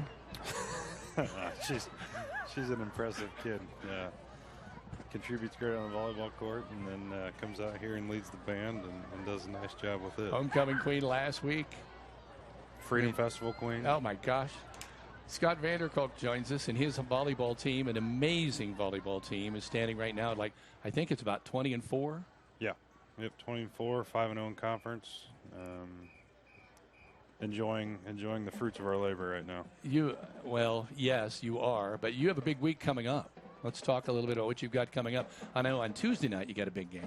Yeah, Tuesday's a big one. We go over Sullivan. Of course, anytime Linton Sullivan play in anything, it's going to be a battle. Doesn't matter what sport it is. I think tic-tac-toe would become a bloodbath, That's fun. It's a good rivalry. They're close by. Not in conference, but, it still means a lot to the kids and the communities, and looking forward to it. It's going to be a lot of fun. They do a King of the Court fundraiser that they raise a lot of money and give that to an extremely important cause over there. And I'm ashamed to say I can't remember exactly where that money goes, but I know it is well utilized over there. That's something they're proud of. Did you expect the team to play at this level when you started this year? Yeah. I say that hesitantly because you just never know what's going to happen. Mm-hmm. We were confident coming into, especially after the summer. We had a lot of our pieces back from that state run, and a lot of the offense was back, and that makes a huge difference. And we knew that Brent and Hope were going to be ready to contribute, fill in a couple of the holes that we lost from graduation. So we knew we had the pieces there. We just had to make sure things jived, and we played with our rotations a little bit over the summer, trying to figure out what worked best. And I think right now we're in a pretty good spot with where we're at. Sometimes you can be a victim of your own success, and I say that only in what is the definition of a successful season. When you've had the success you've had in the last 2 years, you're probably thinking state title or bust. We had a point about halfway through the season where the stress was kind of getting to everybody. It's a lot of pressure that I don't know if the coaching staff, we put it on ourselves, or just the excitement that the girls had coming off the season last year, and they knew we had pieces back and what we'd be capable of. And we weren't having fun, and it kind of took a little bit of a breaking point, and we all just kind of figured it out. And really, since then, we've had a lot of fun, and it just comes from taking that pressure off and just going back to playing the game and enjoying being kids and coaches and players and having fun out there. They are playing with passion, Coach. I saw that last night. Yeah, the way we played last night, North Davids is extremely improved from last year, and it shows. And they came out and kind of smacked us in the mouth there at the start of the first set, and we responded well, kept our heads cool, and stayed focused on what we wanted to do. And we took over, and the final scores kind of show. It doesn't really show how close that game really was, but we hit it. I forget what our hitting percentage was last night. It had to have been somewhere around 300, which is pretty solid for high school ball. Right now, when you play like the way you're playing, do you tell your team, look, don't pay attention to the ratings, don't pay attention to anything, just pay attention to every night when you go out there? Yeah, we talked about that last night in one of our timeouts. Just kind of, you got to, the expectations there, the rankings are there, the ratings are there, a little bit of buzz, and just talking about how those expectations they don't mean anything if you don't go out and perform the way that you're supposed to, and just going out playing fast and aggressive and putting up a big block and serving hard. That's exactly what we want to do, and that's what we did last night. So, and I don't know for sure how many. You got about 8 games left. Is that about what it is? We're down to 6. 6. Yep, we got at Sullivan Tuesday, and then we're going to host West Vigo Wednesday. We're going to have Breast Cancer Awareness Night on Thursday when we host Shakamak. Then next week we go to Bloomfield Monday. Hopefully cinch up a 5th straight conference championship there. after we hopefully take care of Shackmack Thursday. And then we'll finish off our season at home Wednesday and Thursday with Terre Haute North and Mitchell. So we all 6 of those have a circle around them. We want to make sure that we're not overlooking any of them. And obviously the rivalry games with Sullivan, and then conference games with Shackmack and Bloomfield, those are really big. But we want Terre Haute North. We want them back. They got us earlier in the year. Our 4 losses this year are to 2 3A teams and 2 4A teams. We've beat the 3A teams since they beat us, Northview and Bar Reeve. And then we aren't going to get another shot at Fishers, even though I'd love to.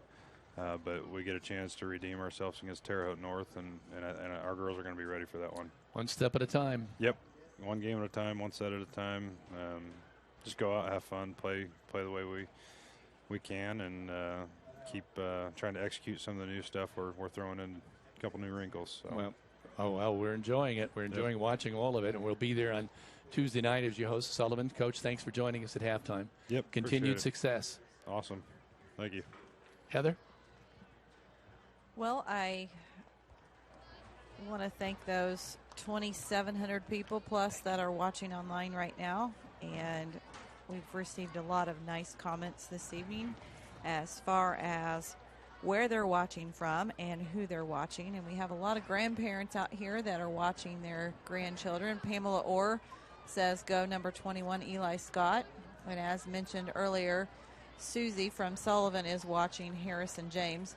Thanks to all of those that are actually in the stands or in the end zone that are actually watching the feed as well. So we appreciate that. And Kevin, I think it might be a good time right now to talk about how our cameras work, since we've had some people ask questions on how these cameras work. Right now, you're currently seeing the overhead cam, and it is mounted to the football press box, and it pans with the action. And when you have a game that has this many people in the end zone, and especially the minor mini cadets and cheerleaders, we have a little bit of a difficulty keeping it on the players because it wants to go to the closest thing in sight. So when we pan to our second camera, which is this field, this is being ran by our student assistant tonight, Braden Crynes, and we're very happy to be able to have students work with us working here in the broadcast booth this evening. So we've had some comments. People want to be able to see the entire field this evening, and as much as we would like to be able to do that in some respects,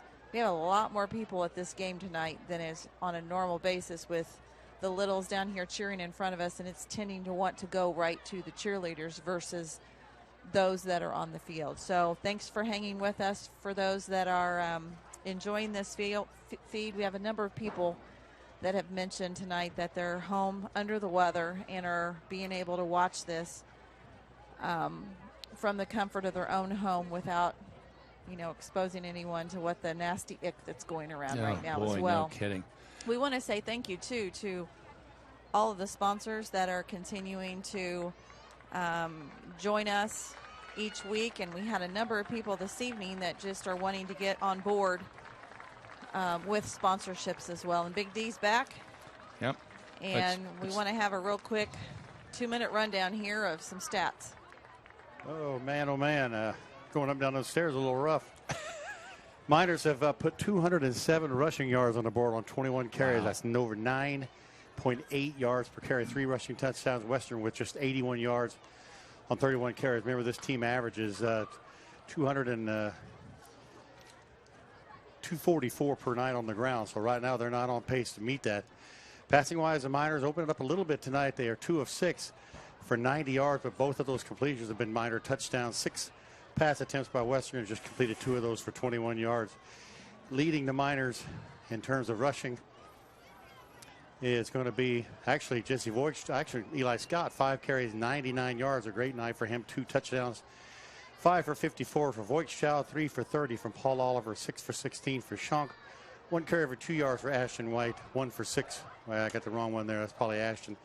So 21 carries, 207 yards. The 2 receptions have been Paul Oliver, 40-yard touchdown reception, and Jesse Voigt, a 50-yard touchdown. Defensively, a lot of Miners involved in tackles tonight. Christian Schonk with 5, Paul Oliver with 5, 4 each from Jimmy Wright, Ashton White, and Corey Andrews. 2 tackles for loss for Ty Boyd tonight. Panthers doing trying to do the run like they always have. 17 carries, 83 yards for Matthew McKittrick. 10 carries for Deaglin Pleak. He's got 6, but he lost a whole bunch on that punt as well. So they got 31 carries, 83 rushing yards. They got 21 yards passing, 104 at the half for the Western Panthers. So it's just been one of those games so far, and I'm just didn't see this one coming at 35-7. But we'll see what the second half holds. Watching them in the tapes, they seem to. I mean, the teams they played, it makes you feel good about the Miners because Tri-West and Western Boone is a traditional powerhouse up there, and they beat Western Boone by a touchdown, and we're putting the hammer on Western in his first half. Now you want to finish it strong. Obviously, second half don't want to lay back and like you brought up, that Southmont contest. I can give you some scores real quick. North Knox 21-0 over Princeton. West Washington 19-6 over North Davies. Southmont is ahead of Danville 14-12. Bedford North Lawrence up on top of Jennings County 14-6. Sullivan rebounded from that big loss to Greencastle 20-6 over Owen Valley. South Putnam destroying West Vigo 49-0. No score with Riverton Park and South Vermilion. Park Heritage and Covington are 7-6 in favor of the Trojans. And Booneville, who we played last week, is leading Mount Vernon 8-0.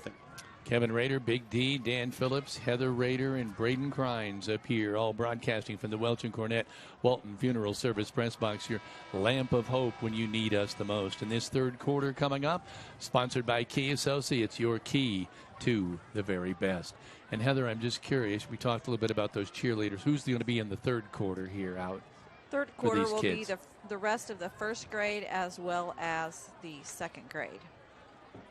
All right. You ever seen so many cheerleaders out there? There's a lot of sequins. A lot of sequins, but a lot of ponytails. We're still about 2 minutes, 30 seconds away from the second half, so why don't we take another break here? This is Raider Media Sports, home of the Miners. Tradition is so important in sports. Linton Sporting Goods has a 20-year tradition of offering Hoosiers the best in sports equipment and apparel. Dad got his letter jacket here, and now it's his son's turn. Mom brings her daughter in for volleyball, basketball, and softball gear.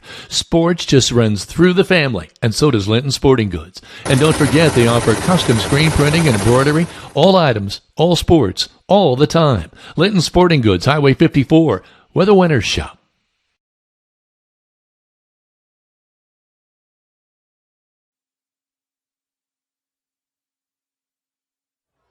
Yeah.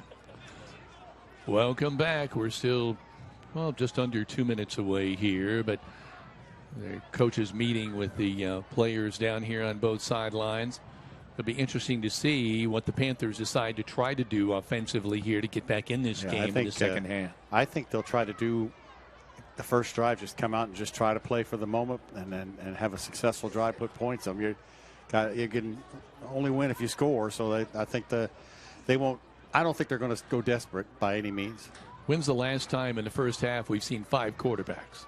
Gosh, I don't. We've seen 2 for the Miners, correct? Yeah. 3 for the Panthers. Well, we know 1 has thrown the ball and 2 has thrown the ball, but yet they're direct snapping to 21 McClintock, as well. Yeah.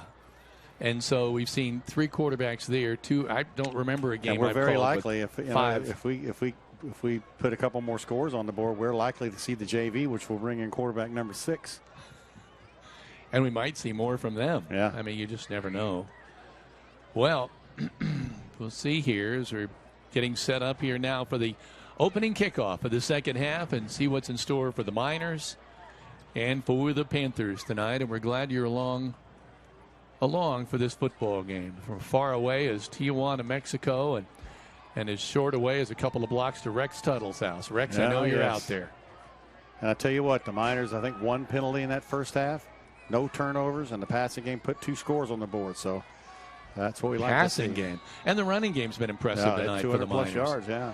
Here's the kick. It's kind of a squibber. It's going to be taken here at about by Norman. Kyler Norman still looking for a place to run. He's running backwards instead of forwards. He's now down at about the 30-yard line. First down and 10 for the Panthers. Yeah, flag flies. I didn't. Oh, was there a flag? I missed it. They're pointing toward the Miners. I don't know if we're going to talk about it being a face mask or a collar. I mean, I saw the jersey get pulled. There it was way on the far. So that's going to give them a good field position because the ball was sitting at the 32. It should be a 15-yard penalty against Linton. I just talked about penalties, but that's something that sometimes inadvertently happens. You know, you're trying to make a play, the kid moves, and your finger gets caught in his face mask.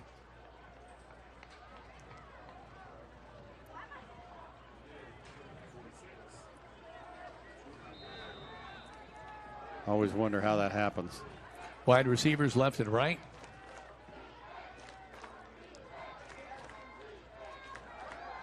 Quarterback is rolling to the right, throwing on the right-hand side. He's got his man. He's out of bounds at about the 46-yard line.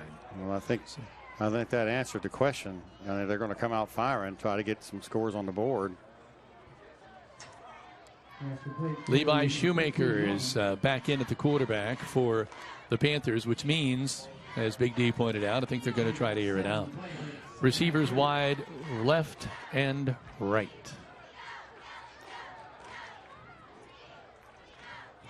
Quarterback's going to hand it off straight ahead. McClintock. He was about to spring loose, but McKittrick. Kristen Schunk got him by the toes and brought him down. I think another Miner came in there to finish it off. Third down 3. 2 wide receivers to the left, 1 to the right. Working right on the far hash mark.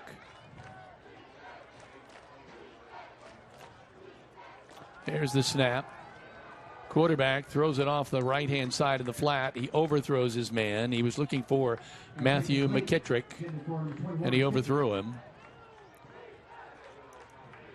So that will make it 4th down and 3. I would imagine they would see go if the for Miners it. can get this. I would think so too.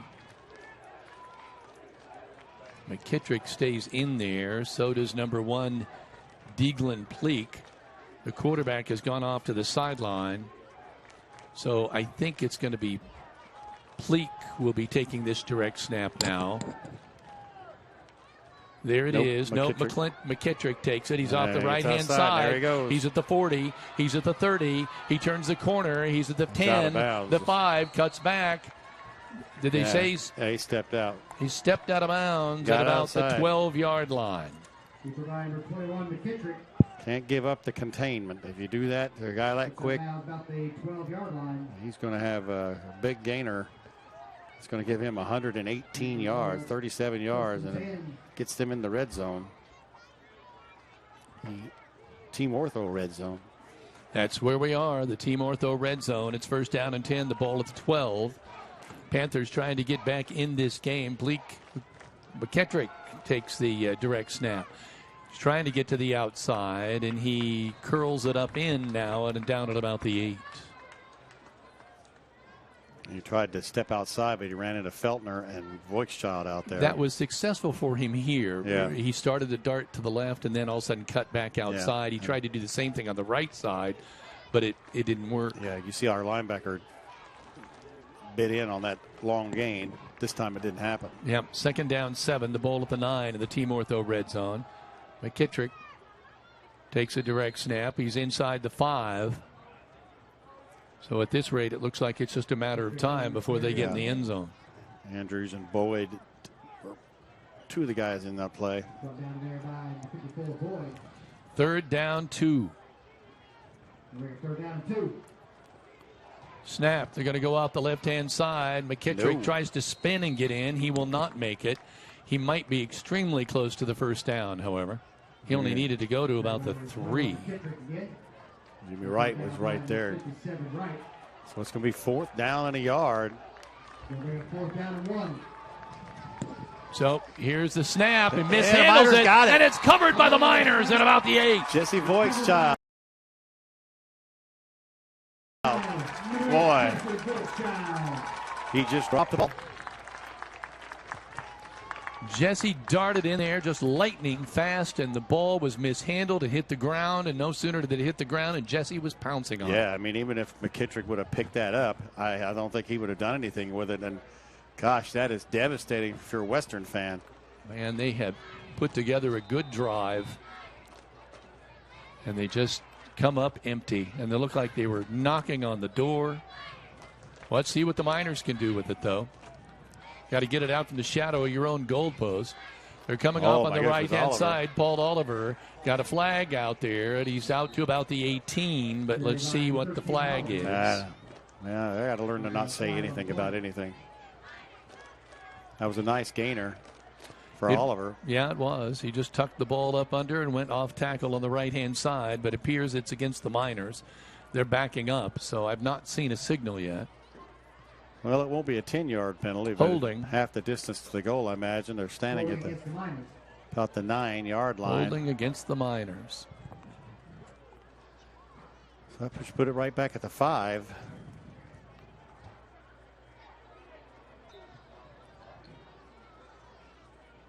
So just the 1st and 15.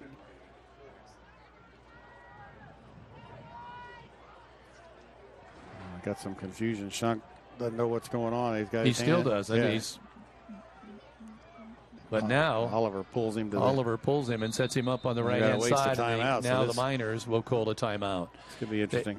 Yeah, a little unsure what was going on there. 9 minutes, 39 seconds remaining in this third quarter of play. 35-7 the Miners. This is Raider Media Sports, home of the Miners. When it comes to real estate, it's all about location, location, location. Greene County native Corey Motter serves Greene, Owen, Monroe, and surrounding counties, so he knows all about your location. Reach out for a free market analysis to get to know the value of your home. Whether you're buying or selling, you'll want to close it with Corey.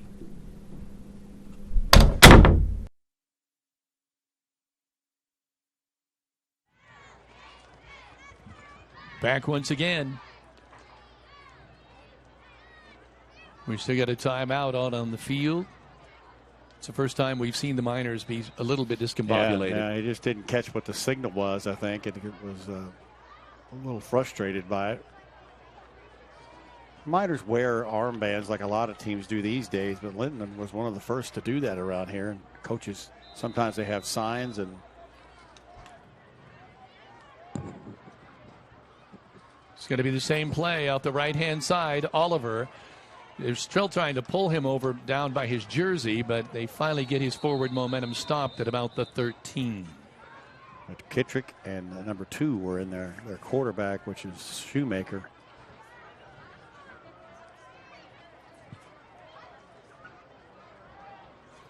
So it looks like that makes it. He's out at the 13-yard line. Yeah, so it looks like it's about 5 yards to go here. It's 2nd and 5.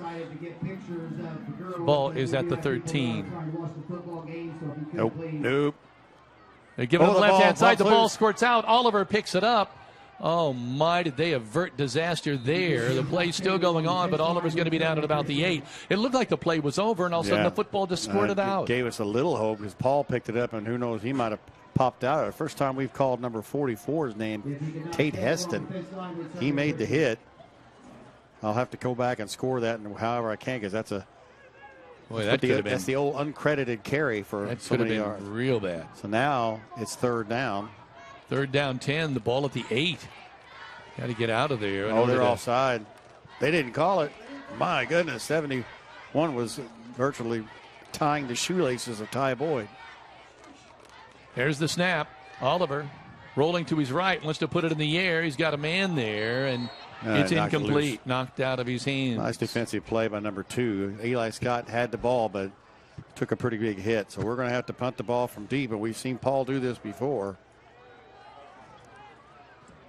Broken up by Shoemaker.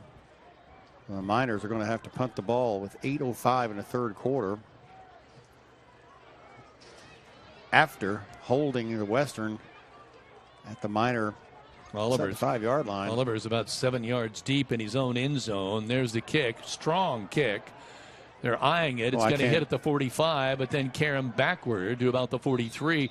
So the Panthers will start in Miner territory when they take over possession here. 7:56 remaining now in the third quarter, and it's now, let's see, 1st down and 10, Panthers. 35-yard boot for Paul.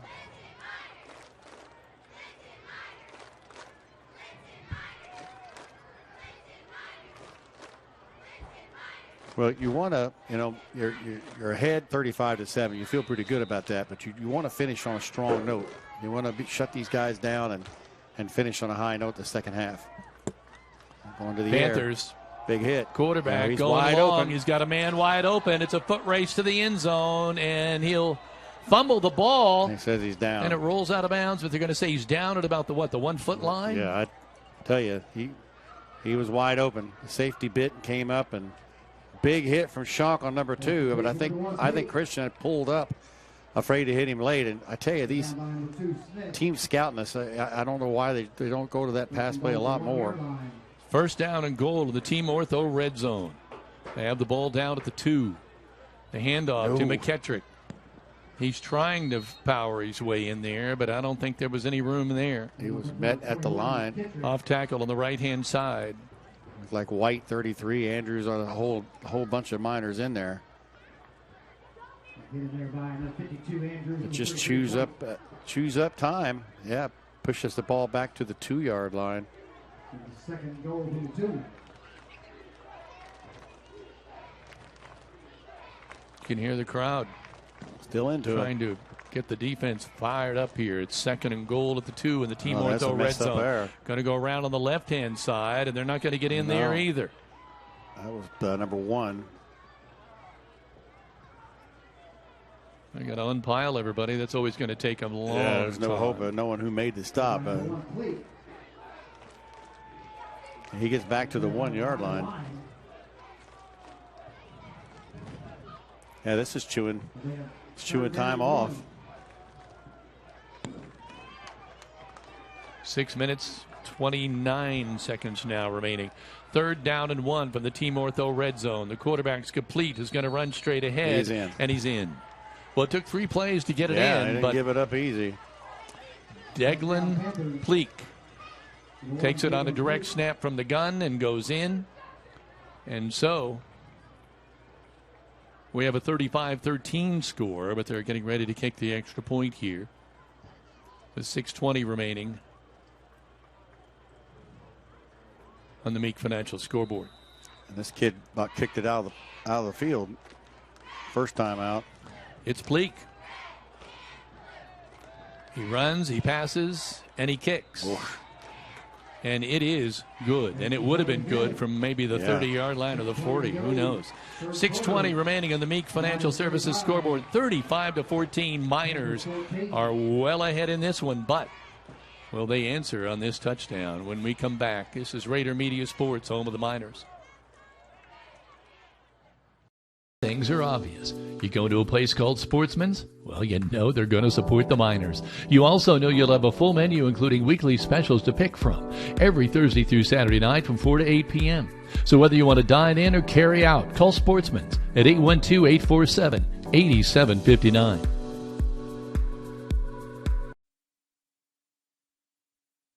This is Jake Breedlove. Are you looking for a house in the Linton area? If so, call my dad, Jeremy Breedlove, with Dyer Real Estate. Contact him at 812-798-7899.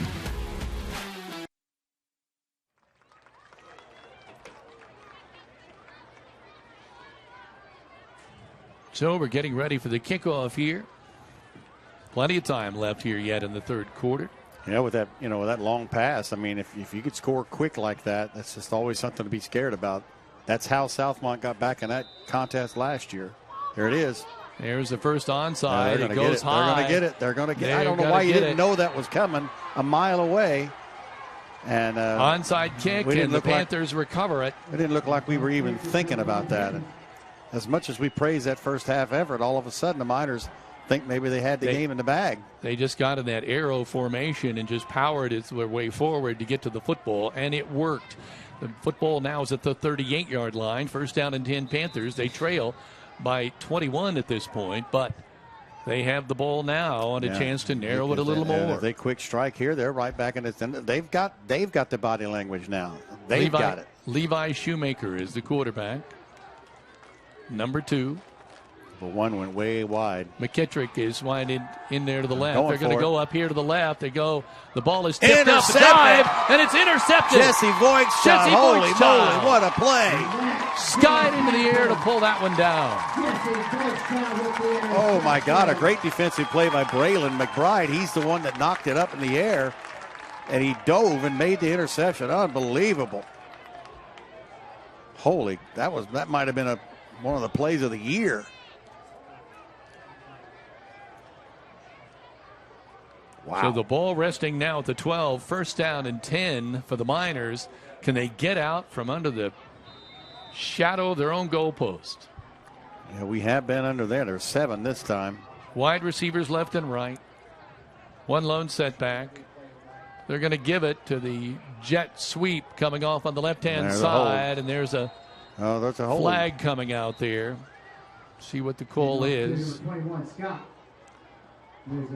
Eli Scott, the ball carrier, and boy, we're going to go back further into the shadow of the goalpost. And again, there's 2 holding calls that have happened inside our own 10-yard line. 6 minutes, 3 seconds remaining in the Meek Financial Services scoreboard in quarter number 3. It was a first down and 10 at the 7.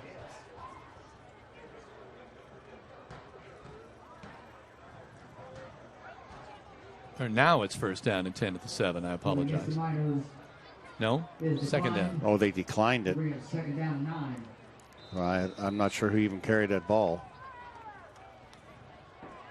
But he got about a yard, so they're worried about the time, I guess. Ball's out to the 8, so that's a gain of a yard. Wide receivers left and right. They're going to give it off the left-hand side. And I think that looks like it's Jesse, but Jesse Voigt's It is indeed. Number 10 makes that stop. He was running tough trying to get to an opening there. There just wasn't one. So that puts the ball now out to about the 13-yard line. Oh, good pickup. Third down 5. If we ever needed a first down, we need one quarter right number here. 3. Yeah. Wide receivers both left and right. Paul Oliver, the quarterback, working from the gun.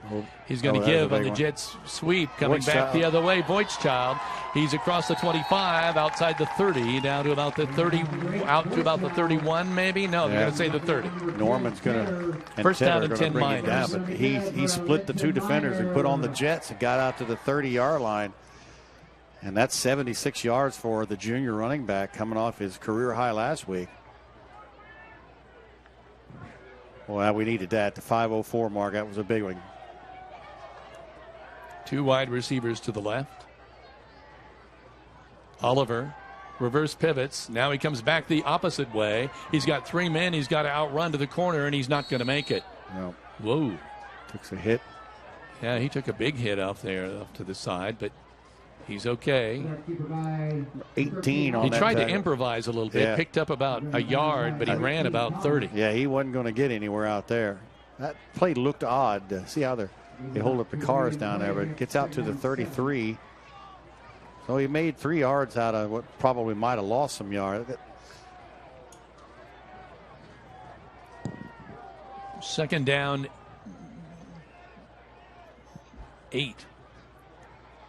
Handoff coming in the inside. Christian Schonk across the 40, the 45, the 50. Still going, the 45. Fumbles out of bounds, but it'll still be Miner football at about the 41 of the Panthers. That's Christian's biggest run of the year, I think. But they're going for the ball on Christian. It seems like they always are hacking at that. So they must have been told to try to do that. He gets down to the Western 41-yard line. And now, hopefully, a time-consuming drive. Yeah, that's 26 yards for him and 37 yards for him total tonight. 31 is coming out of the contest. Simpson. Wide receivers left and right. Oliver brings them out, man in motion. Oliver going to go left tackle. He's just following his lead blocker straight ahead, and that'll get him inside the 35, down to about the 33. He'll take that all day. 35 makes his first appearance. Isaiah Baker. 13 Oliver. Down by number 21 McKittrick. Yeah, you'll take that down to the 32-yard line. This would be a nice answer right here. Second down 2. The ball at the 33. Clock running. 3 minutes 25 seconds now remaining in this third quarter. 35-14. Oh, he just throws Oliver it up. throws it up there, kind of. And he got it. No, that'll be on. If anything, I think that's us. Eli had to turn into a defender, and I think he had to break that up. Or I think he was going for the ball. It might have been, but and if he has as much right to the ball as the other guy. That's true. I would be amazed. Let's see what the call actually is here, but I thought it might be interference the other way. Well, you see the hands on the heads of the Western folks are like, no, it can't be. Looks like they're talking about it, though. Long discussion. They're going to pick this up. Yeah, that ball didn't. They might pick this one up. Yeah, that ball fluttered in the air. Scott didn't really have any chance to get to it. If anything, he broke it up. Hey, wave it off. Yeah, I thought they might. The longer they discuss it, the more you think. That seems to be what happens, isn't it? But I do think he had as much right to that football to go through the defensive back to get the ball. Interesting. So now that's going to bring up a 3rd and short. 3 minutes, 19 seconds remaining in quarter number 3. What can the Miners do in a 3rd down and 2 at the 33 of the Panthers? Receivers left and right. They're getting handoff straight ahead. Really good stick. Schonk ball carrier, but he got to the 30. He was hit immediately, but he didn't have to do much, and he got the first down. Wow. Hard running on the inside. Yeah, that was. Gave up his body on that hit. He knew he was going to get popped. But he did the important thing. He got the first down. Wow. Both hands on the ball, I noticed that time with the binoculars.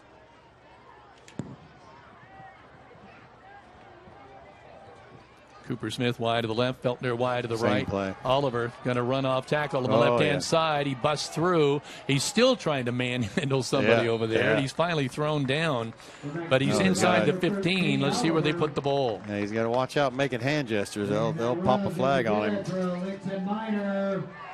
That looked good there. He ran over 2 or 3 people. 14 finally. Team Ortho red zone. Beatty is going to finally bring him down, but he's in the red zone. 1st down and 10. Ball now at the 14. They're out of the shadow of their own end zone. They're going into the shadow of the Panther end zone.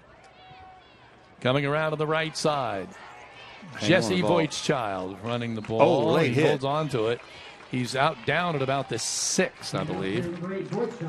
Hester, number 44.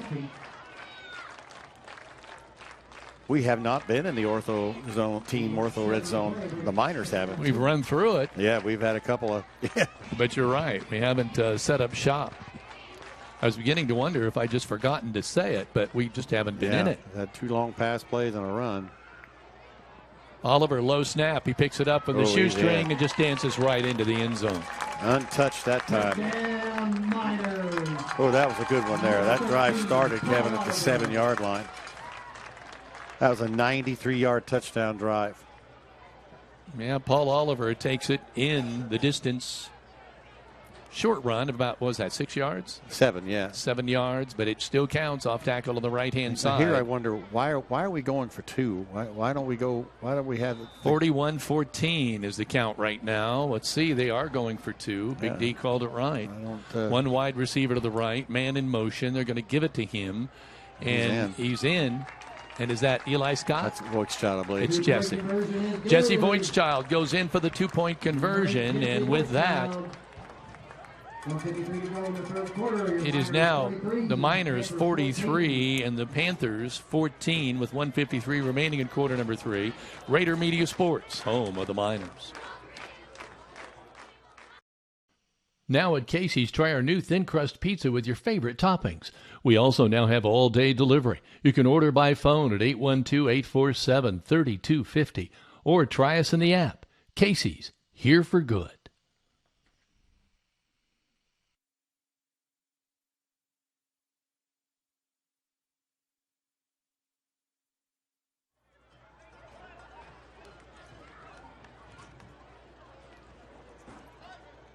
Well, we said, Big D, that we thought the Miners needed to respond, and they did. Yeah, and like I said, that's one of the longest drives I'd have to check, but weren't they on their own 8? It's 7-yard line, so that's 11 plays, 93 yards, 4:17 on the clock. A little bit of everybody contributed there, but the big one, a 3rd and 4 that Voigtchild gets a first down on. See who's kicked? Oh, Caceres Oliver's kicking off.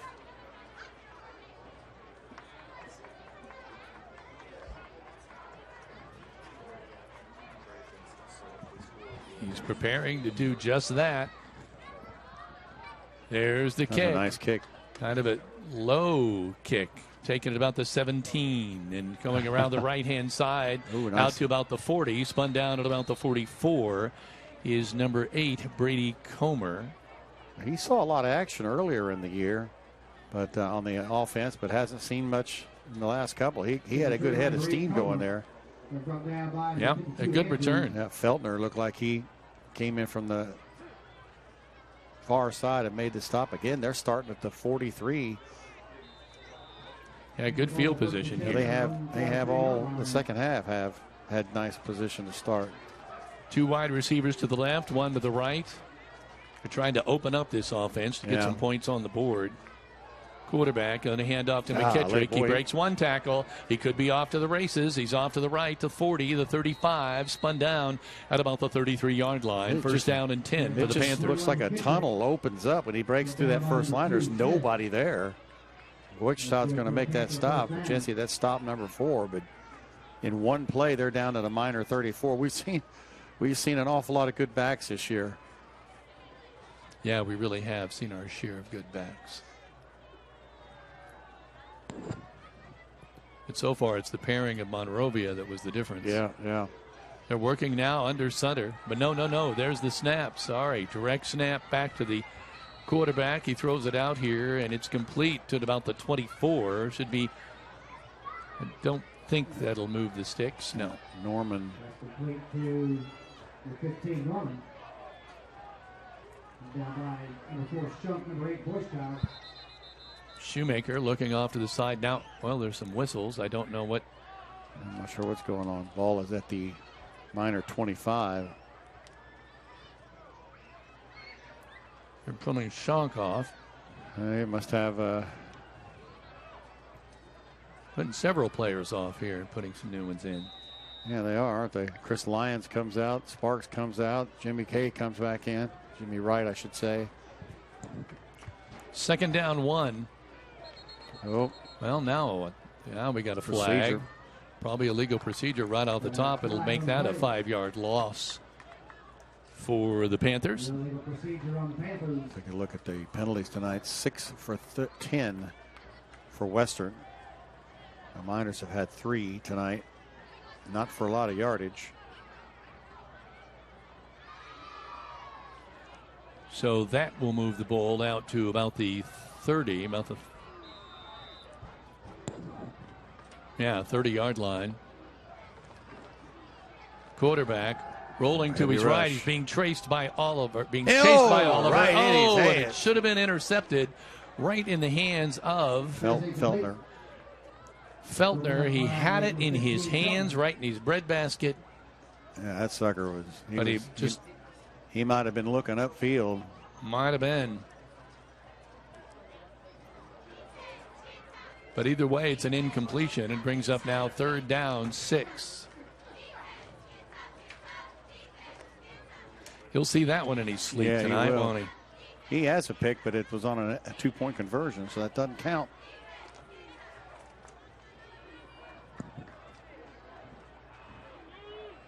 So here we go, getting ready to snap the ball. The quarterback's throwing the screen play. That's the touchdown. And McKittrick is open. He's going to go to the middle and outrun everybody to the end zone.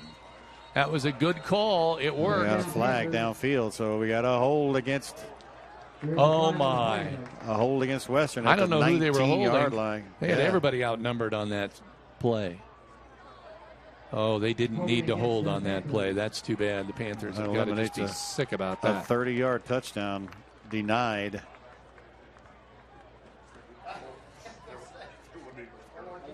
Yeah, that really wasn't. Everybody's talking about who would he have held. That's going to push the ball back to the 29-yard line. Yeah, you literally had to work to find somebody to hold on that one. Well, that brings up 3rd and 5, just 34 seconds to go in the 3rd quarter. Boy, for the low scores we've had the last couple of weeks, we've got points on the board tonight. Yeah, we do. 2 wide receivers to the left, 1 to the right. Shoemaker, the quarterback, directing traffic, wants to roll to his left. Now he wants to run. He's and sacked. He didn't see somebody coming up behind him. That's Andrews, number 52. I really like how Corey's been playing. Just a sophomore. I remember. Well, he showed some speed following that quarterback. That quarterback just had no sooner stopped to make a play, and he was down. 4th down and 10 now. The ball resting at the 44. I don't know if they get this playoff before the end of the third quarter. It doesn't look like it. No need to rush it, I wouldn't think. So at the end of 3, the Miners 43, the Panthers 14. This is Raider Media Sports, home of the Miners.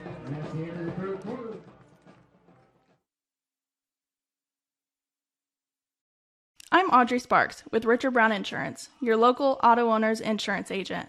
Give me a call for all your home, auto, life, or business insurance needs at 812-847-4798. Are you looking to save on your TV bill?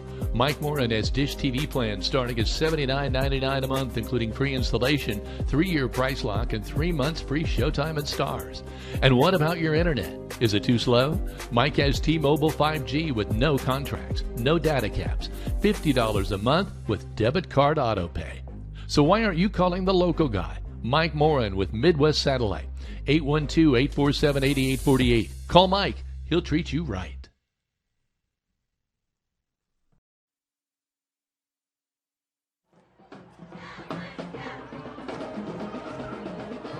Well, through 3, Kevin, the Miners with 393 total yards.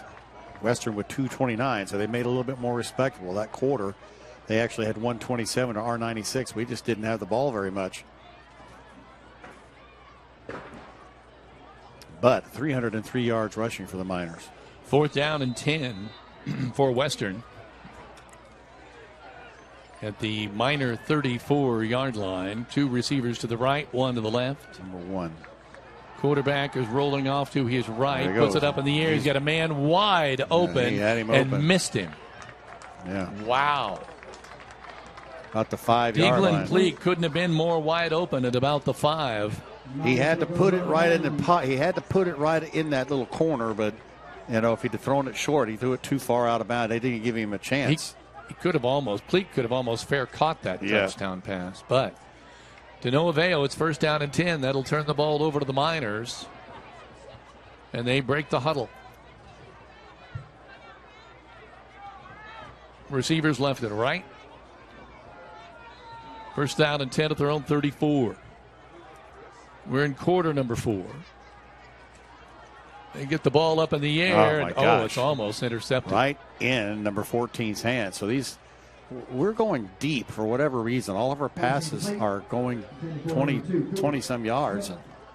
Kevin Rader, Big D, Dan Phillips, Heather Rader, and Braden Crynes here in the Welch and Cornett Walton Funeral Service press box. Your lamp of hope when you need us the most. And this 4th quarter is brought to you by Key Associates, your key to the very best. Wide receivers left and right. They're going to flip it out here and running off tackle on the left-hand side, and it's Eli Scott down at about the 40. Upended. Took a low shot there from Beatty. Oh, it's short of the 40. They're going to say down to 39. So that's about a long 5. 3rd down, long 5. Ball at the 39. 105 yards for Eli Scott tonight. Feltner to the right, Cooper Smith to the left. Jet motion. Voigtchild off to the right-hand side. Ashton White, I believe, is the setback with the quarterback. And who's going to follow him? Ollie. Paul Oliver running. He's still running. He's at the 40, the 35, and the 30, and out of bounds. Boy, I'm telling you, you've seen that so many times. Yeah. When Ashton White's leading the run into the hole, and Oliver's just following, and it just seems to open up. Made a nice cut to the outside that gave him some more yardage, and he got 29 yards. And now he moves to 102 yards. So we got 2 guys over 100 yards again. There's White. Oh, They're look at that. Run it straight ahead. Wow, he muscles his way down to the 20. Wow. That's a good 13-yard pickup. Put his head down. I wasn't sure anybody was going to bring him down on that, to be truthful. Down to the Team Ortho red zone, right at the outside of it, the 20-yard line. 2 carries now for White.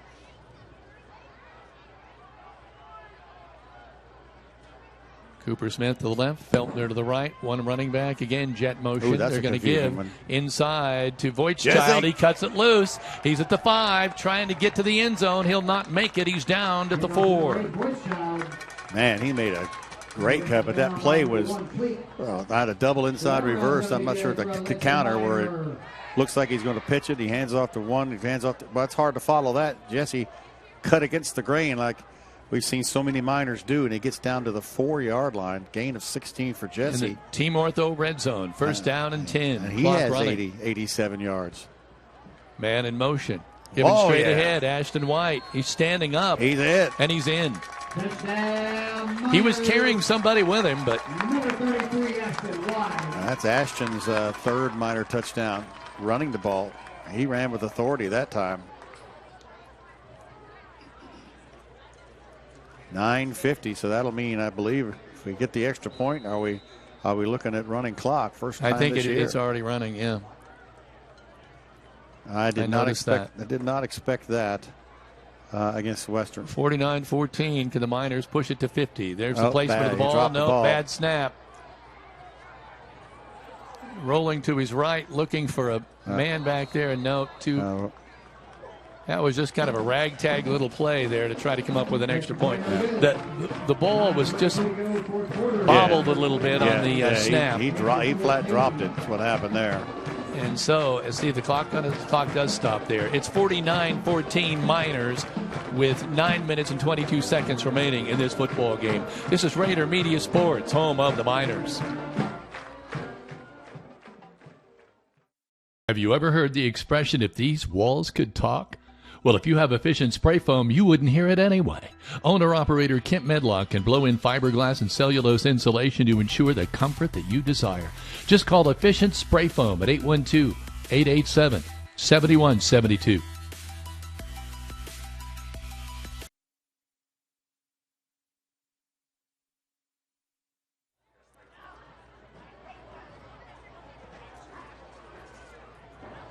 Still plenty of time left in this football game, and it's 49-14 the score right now on the Meek Financial Services scoreboard. The Miners have blown this one wide open. Yeah, and I think a lot of folks were looking at this game to see, what would happen. I think we got our answer. Well, I'm surprised Western came out experimenting with so many different. Yeah. Obviously, they know why they were doing that, but I don't know. Because it really seems to me that Levi Shoemaker does do good things when he's in there, and you've got good running backs. Here's the boot. Oh, right to the return man at the 15, and he's going right down the middle. I thought he wasn't going to get stopped, but he does at about the 43. Andrews, number 52 in there, and I believe Lyons, number 75 in there. Brady Comer was returning that kick. He did a really good job. He caught it about the 15 and got it out almost 40 yards or 30 yards. Get the ball first and 10 at their own 43-yard line. Clock is now running. Big D pointing out, I think we've got a running clock here from here on out.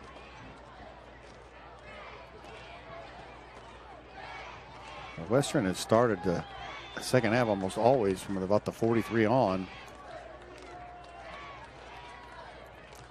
Shoemaker looking over his shoulder to the referee, gets the offense set, gets a snap working from the gun. He's in trouble.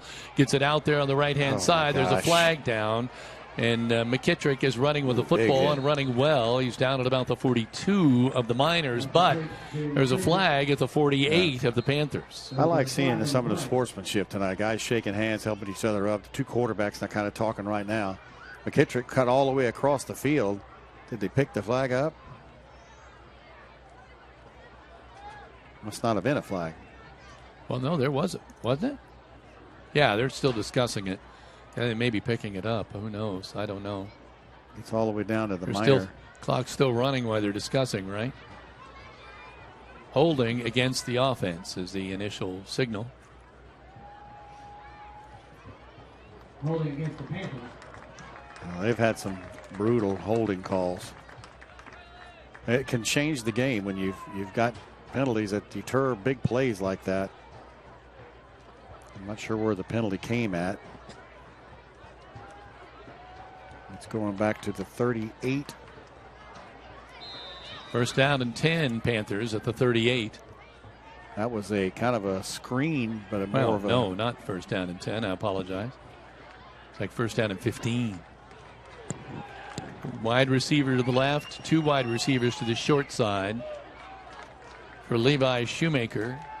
Drops back, he's in trouble. He gets the ball up in the air. He's got a man out there. Nice defense. Nice defense. Incomplete. Defended out there by Ed McBride. Number 7, Braylon McBride, 5'9", 65 there. pounds junior. Right there with him all the way down.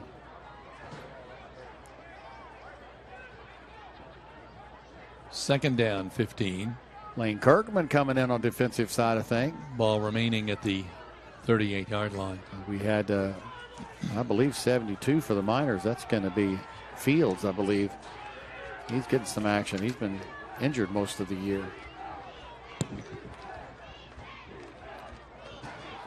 There's the snap. There's the ball thrown out here on the flat. Incomplete. Schonk was out there with, number 15.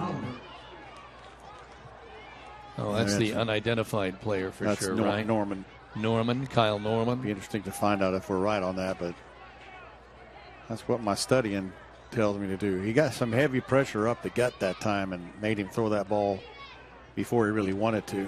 Third down, 15. Again, the ball has not moved. It's at the 38. Number 1, Deegan Pleak pleading his case. I don't think he knows what the call is. Just run down the field.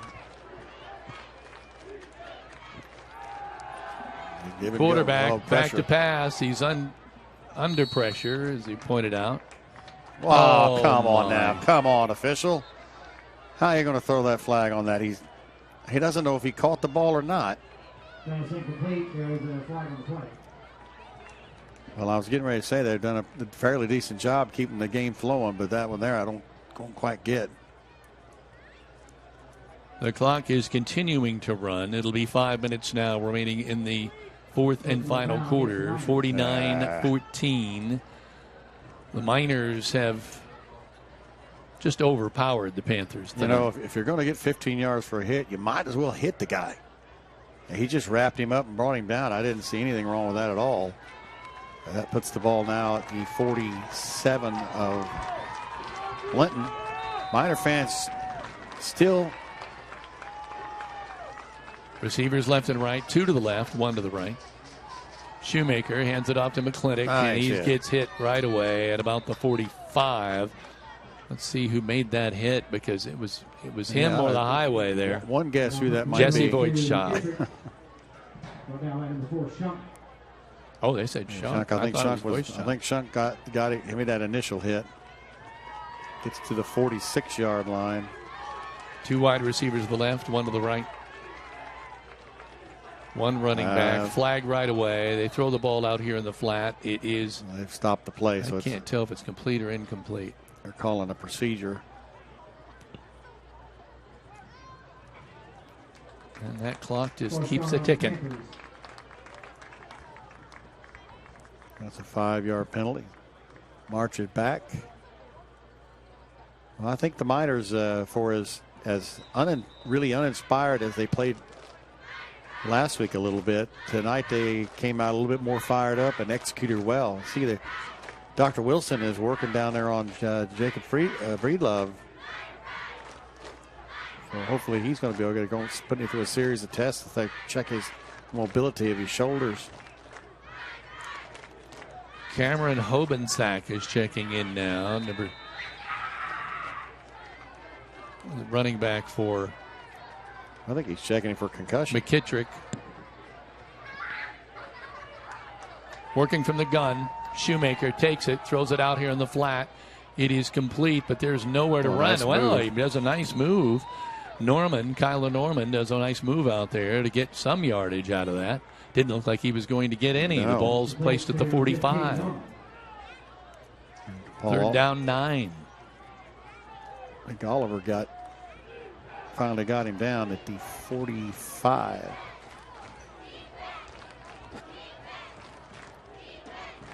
Well, if anything, Western's showing they can pass the ball. Shoemaker needs 9 yards for first down. Look at He's the in trouble. Oh, that's a flag. Under pressure. He throws it out That's here a on the flag. right-hand side, and how's that not they're a looking flag? for it. Paul Oliver is saying, There it hey, is. hey, there it is.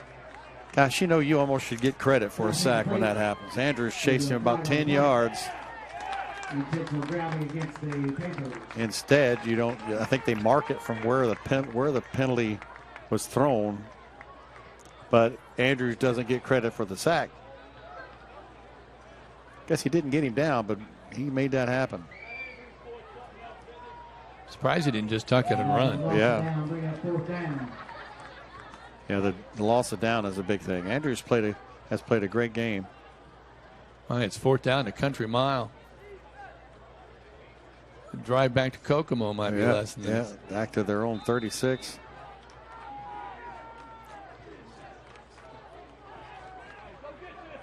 Two backs to the right, one to the left. This is going deep, or they're going to give a short screen pass to 21. Yeah. There it goes. Nope, they're going to put it up in the middle there. He caught it. He almost caught it. Nice effort by Beatty. Number 14, Beatty. He was looking over his right shoulder, saw the ball, turned all the way around to his left, and made a valiant effort to catch the ball. Two guys back. It was incomplete. Cooper Smith and Hayden Feltner both were out there, but he almost made a great play. That wouldn't have been anything on the defense. Well, just take some So, knees minute here, 17, and I think we're done with this one. The JV not going to get a chance. You got to think about your player of the game. Yeah. Don't divulge it yet. No, but I won't. Your player of the game. It's 1 minute now remaining in this. 49-14 in the Meek Financial Services scoreboard. And I'm sure the Miners will just take a knee here. This is another stat thing that I dislike, that he takes a knee and he takes he gets the negative yards for that. Well, he's in the gun. Well, now what are they doing? Oh. Rather than Thank you, guys. He's right at 102 yards. So let's not go negative yards for him. 20 seconds now remaining. That'll be it. Once that clock goes, they won't have to run another play. So that's going to be the end of the Meek Financial Services scoreboard. The final. The Linton Miners 49. The Western Panthers 14. This is Rader Media Sports, home of the Miners.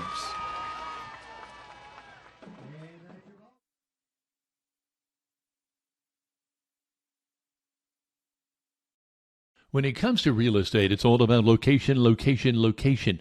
Greene County native Corey Motter serves Greene, Owen, Monroe, and surrounding counties, so he knows all about your location. Reach out for a free market analysis to get to know the value of your home. Whether you're buying or selling, you'll want to close it with Corey.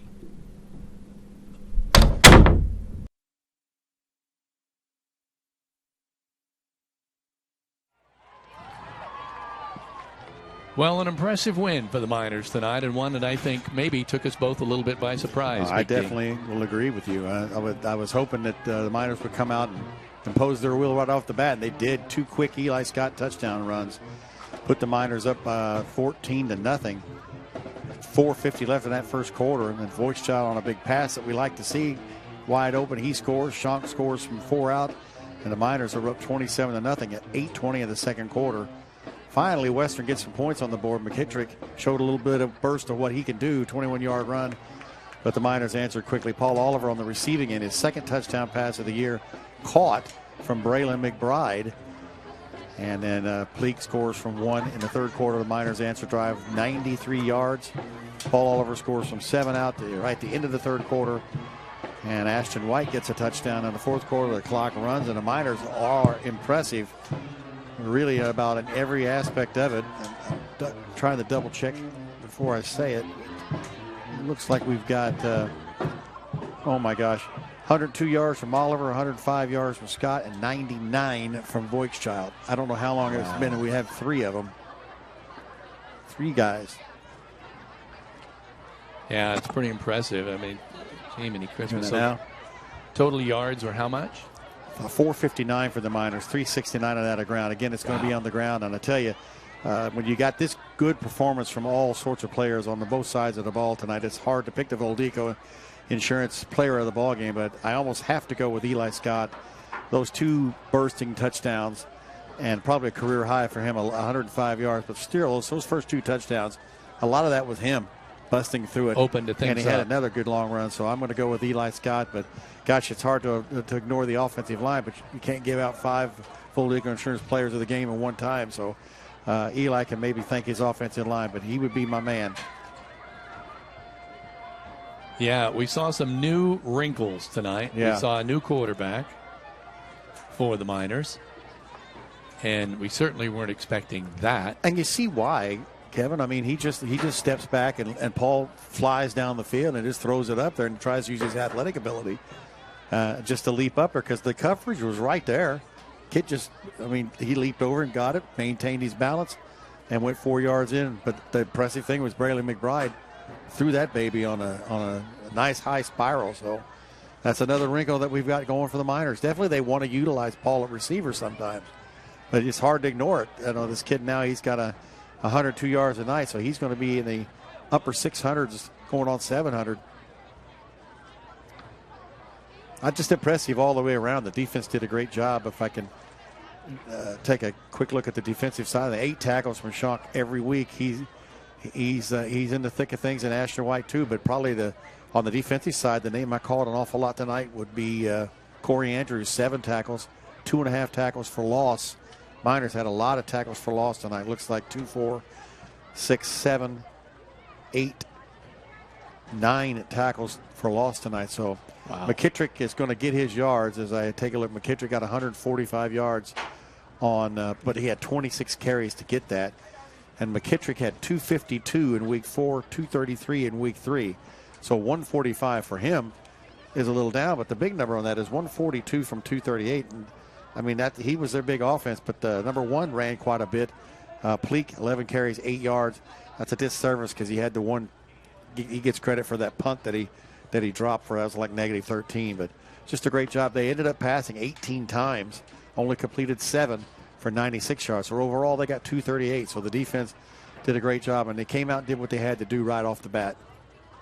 Well, it seemed like the Miners kind of deflated the visiting Panthers early in the first half. The body language kind of told us that for whatever reason, it just seemed like the Miners were taking control of this football game. You got smacked right in the mouth right off the bat. You elect to kick off, which you're saying, okay, our defense has to come out and make us. And instead, we convert 3 or 4 third downs, march right down the field, score, get the ball back, march right down the field and score. Boom, you're down 14-0 on the road. And you were right. Now, they got a little bit of life there when they, to their credit, they did change things up. They saw by having 3 receivers spread out, that made our, we couldn't crowd the line. We had to go back, and that gave McKittrick and Pleak a lot more openings. But by then, again, the Miner defense, when it gets down to the red zone, does a great job. They did score once from the red zone, but they didn't just march in. It was a good 3 or 4 plays, and then we caused a fumble. And tonight we didn't turn the ball over. So, and a lot better on the penalties as well. Credit to the defense, because I often think that if the Miners can hold somebody to 14, they should win. They should, yeah. Yeah, the Miners unloaded tonight. Touchdowns from how many different guys did we have touchdowns? That's an interesting point. Scott, Voigtchild, Schonk, Oliver, and White. 5 different guys scored tonight for the Miners. And in different ways, passing. I love to see the 2 passes. We still missed on a lot of passes, but I'll take that we're there. We seem to be trying to go deep a lot, and it paid off tonight. The touchdown pass to Jesse was across the middle, like we've seen. You catch Jesse in the. That was a slant. Yeah, when he it was catches not that, a long ball. Catches that across the middle, and he's got such speed that he's able to shoot right down the field. So that's going to be a pleasant night. But like you said, that drive back to Kokomo, and they don't have any easy schedule coming up. We got the Warriors, a little bit of a rivalry always with the Warriors. They pounded Princeton tonight 35-7 6 or something like that. But Princeton's one of those teams that never seems to feel too solid of a football team. Yeah, so who do we have coming up next week? North Knox next week. And I believe it's at North Knox. So At North Knox. Warriors are always they haven't had much success against us. They did knock us off 3 or 4 seasons ago and had a big celebration out here. It was a homecoming night. So you always got to remember, their offense is very familiar to this. Heavy on the inside. I know they've opened it up a little bit, I think, this year. So we'll see what happens. I'm sure Coach will. Unlike Western, where we didn't know anything about them, well, you know a lot about North Knox, and they know a lot about us. If we play like we did tonight, we're going to be hard to stop. If that passing game starts clicking, Kevin, if we can start hitting those 7-10-yard passes for quick outs, we're going to be hard to defend. Heather? So tonight's stats from a viewer standpoint, we had 3,215 viewers online, and we expect that to climb between now and tomorrow night at 10:30 when the live feed will be taken down and archived until the end of the season. I want to give tremendous props to Braden Crynes tonight on the camera because we had a number of limitations this evening with the big crowd, which is a great thing. You also have a little bit of not necessarily a learning curve, but a little bit of limitations in the end zone because the overhead camera wants to follow the action and was following the little mini minors. So we had to kind of adjust that at the very beginning of the game and go to the handheld camera. And so we had a lot of people that were on from multiple states this evening. What I really like to see is we had people watching from Mexico, Cancun, which Tijuana, and then Cancun. We also had some people in Florida, Oregon. Unfortunately, my dad was not able to watch this evening because we're having a terrible storm down there this evening that's knocked out power. So we'll have to check in with him later. But it's really nice to see these stands full this evening. I know. And I think it goes to say that we love being able to do this every week, and we love being able to live stream, but we also really want to try to get fans in the stands. And that's what you love right there. And to be able to have the opportunity for people to actually come out and enjoy this minor pride. I'll tell you something. We should give props to Coach Steve Weber, of course, our coach here at Minor. They went to Marshall in Illinois, and they had lost 22 straight games, and they won their first game last week. But the excitement that I saw on that Marshall field, the explosion of fans, and I thought, they've just won their first game in 22. When has that happened at Linton? I mean, I think we have been blessed. The Linton program in all sports at Linton has really excelled, and it's sometimes I think taken for granted how good and solid these programs are. So you got to come out and support these kids. I can tell you as a player, and the kids I've talked to that play, and this is true again in every sports, the crowd noise is huge to hear it and see it. I bet those volleyball games are insane in that gymnasium with the crowd noise. Yeah, and they play just unbelievably good quality I'm going to have to come up to one of those. I'm not getting on the air at all. I seriously think, and I don't want to jinx them, but I seriously think they are, without a doubt, one of the best volleyball teams in the state of Indiana. And I would go all class. Right. I mean, they are Well, they got the size phenomenal. and they got the experience, so they're probably going to run up against the same team. They have the athleticism. Because sometimes when you see the shortest girls on the floor with the most power, it's whoa. The one that wears, I don't know what you call her, Heather will have to inform me. I've never understood it. They have to wear the other color uniform. They're called the libero. I don't quite understand what the point is for that, but I noticed that girl is one of the shorter ones, but she seems to be mighty powerful. I see my two nephews out there in the center of the field playing some pickup football right now. Oh, is that right? It's always so nice at the end of the game as we wait for Coach Ollie to come up for his comments, is to be able to see what goes on after the football game. You see people in the end zone, and as you can tell right now, we're using our overhead cam, and it's panning and it's following back and forth with the action. So if you look to the left, you see all of those players with their parents getting the tradition of the weekly photographs. I love this part. And being able to showcase that. But then if you see center field to the other side, you're seeing play action with a number of youngsters that are out there tossing the football, maybe with their parents or their siblings. And I did forth, the same thing. Awesome. I was one of those that jumped out on the basketball cart, shoot with the popcorn bag, and would shoot a few hoops. Mm-hmm.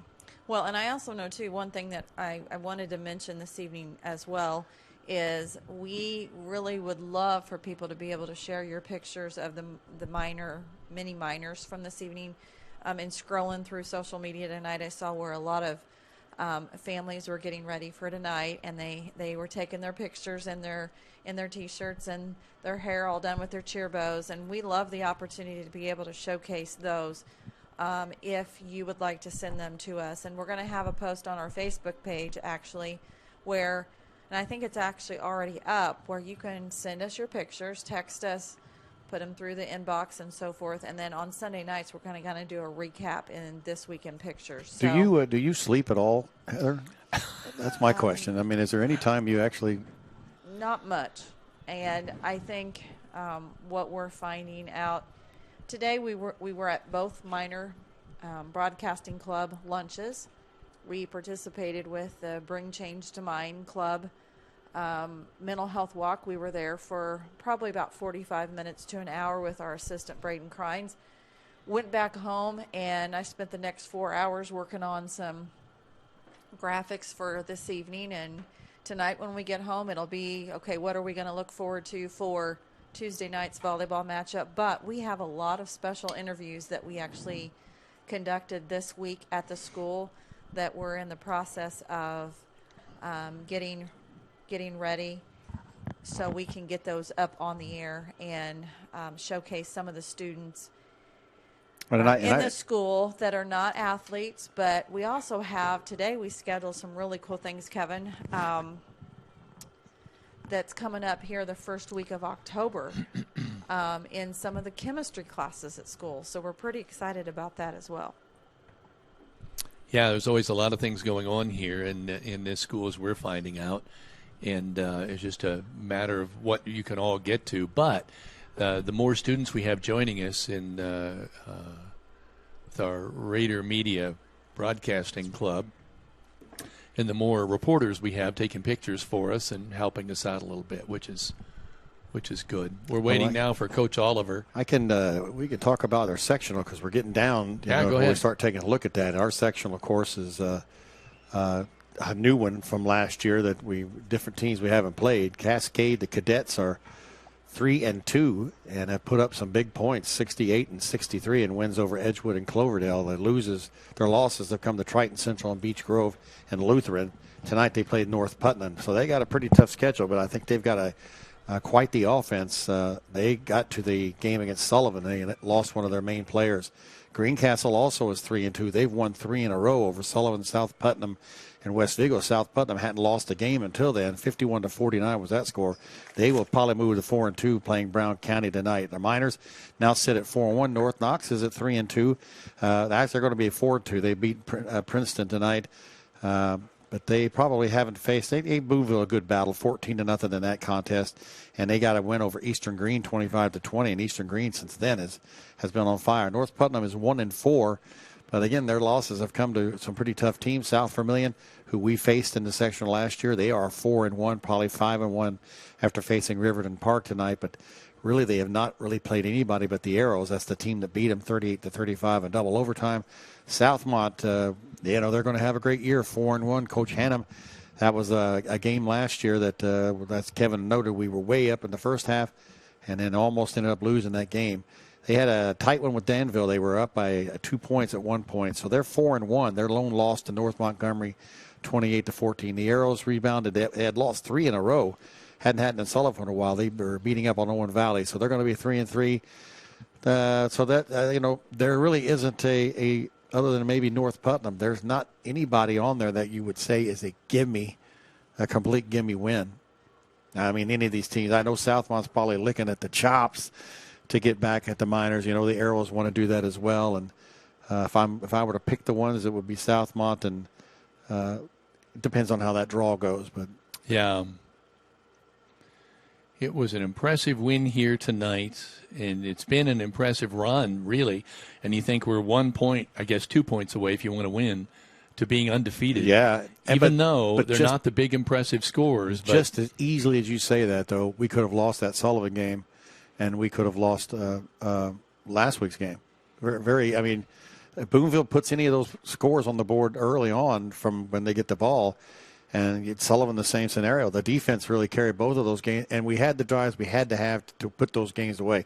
I like that because you're in a 4-quarter game instead of it being a blowout, and that experience will help us quite a bit. And Ollie's taking his time.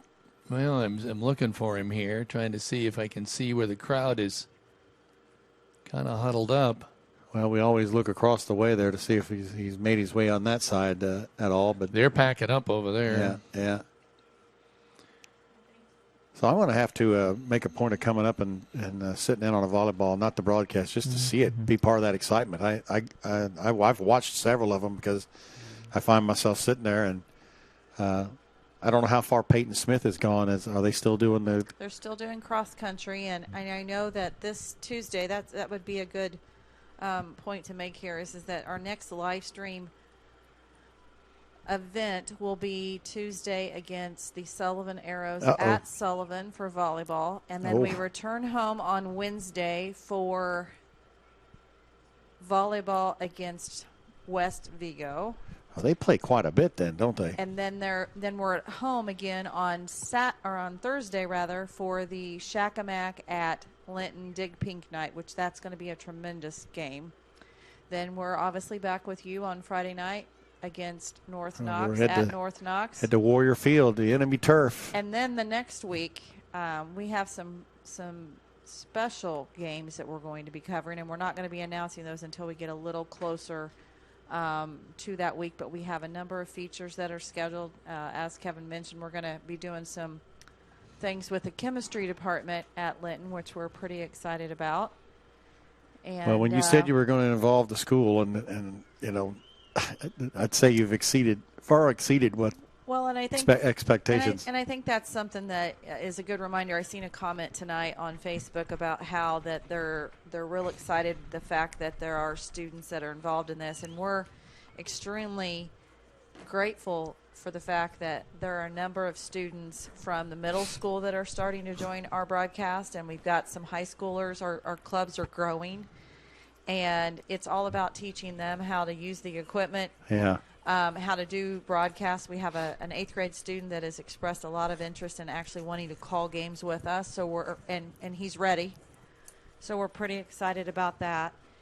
And that would be the JV games. We've always said that we thought, we'll put the JV games up, but what we really want are the kids to be able to announce the JV games, and so that's what we're working toward now. And we have a number of people that have said to us, I want to wait this year and see how things go, and then maybe next year whenever I want to kind of job shadow a little bit, and then maybe join your club next year, and we're totally okay with that as well. Yeah. And from nothing to something is, you usually have to climb up some stairs to get to the next level. Right. I don't even see Coach down there. Well, I'm hoping he's on his way up. They're taking pictures. You can never tell. I do not see him across the way, so. No, I think they're out of there. But we see Chelsea Loniger there on the. Actually, I'm not sure what her maiden name is, but she does a Chelsea Hawkins. Now Loniger is now is on the field, and she's with the football team each night. And I know she serves as junior class. Is it Braden? Is it junior class? Advisor. Junior class advisor, one of the two. I know that last evening they had a Hens and Chicks grilled cheese fundraiser at the volleyball you're killing game. me with this food, you know that. And did an incredible job last night from what I've heard. And so we've got lots of things kind of lined out and ready to go for the rest of this. Watching the players down there mingling, getting a lot of pictures, and I see Coach Ollie has made his way up. Coach, you have to be you got to be very happy and with whether your team came out tonight dominated from the first series and got ahead, and it really executed excellently. Really, I mean, that's the way we should be playing football. Right. Really proud of the guys. They got challenged all week long on how to come out and play, and we pushed them. Am I good? You're good. Okay. I'm sorry. And we pushed them pretty hard No, to you're kind right. of get them ready to go.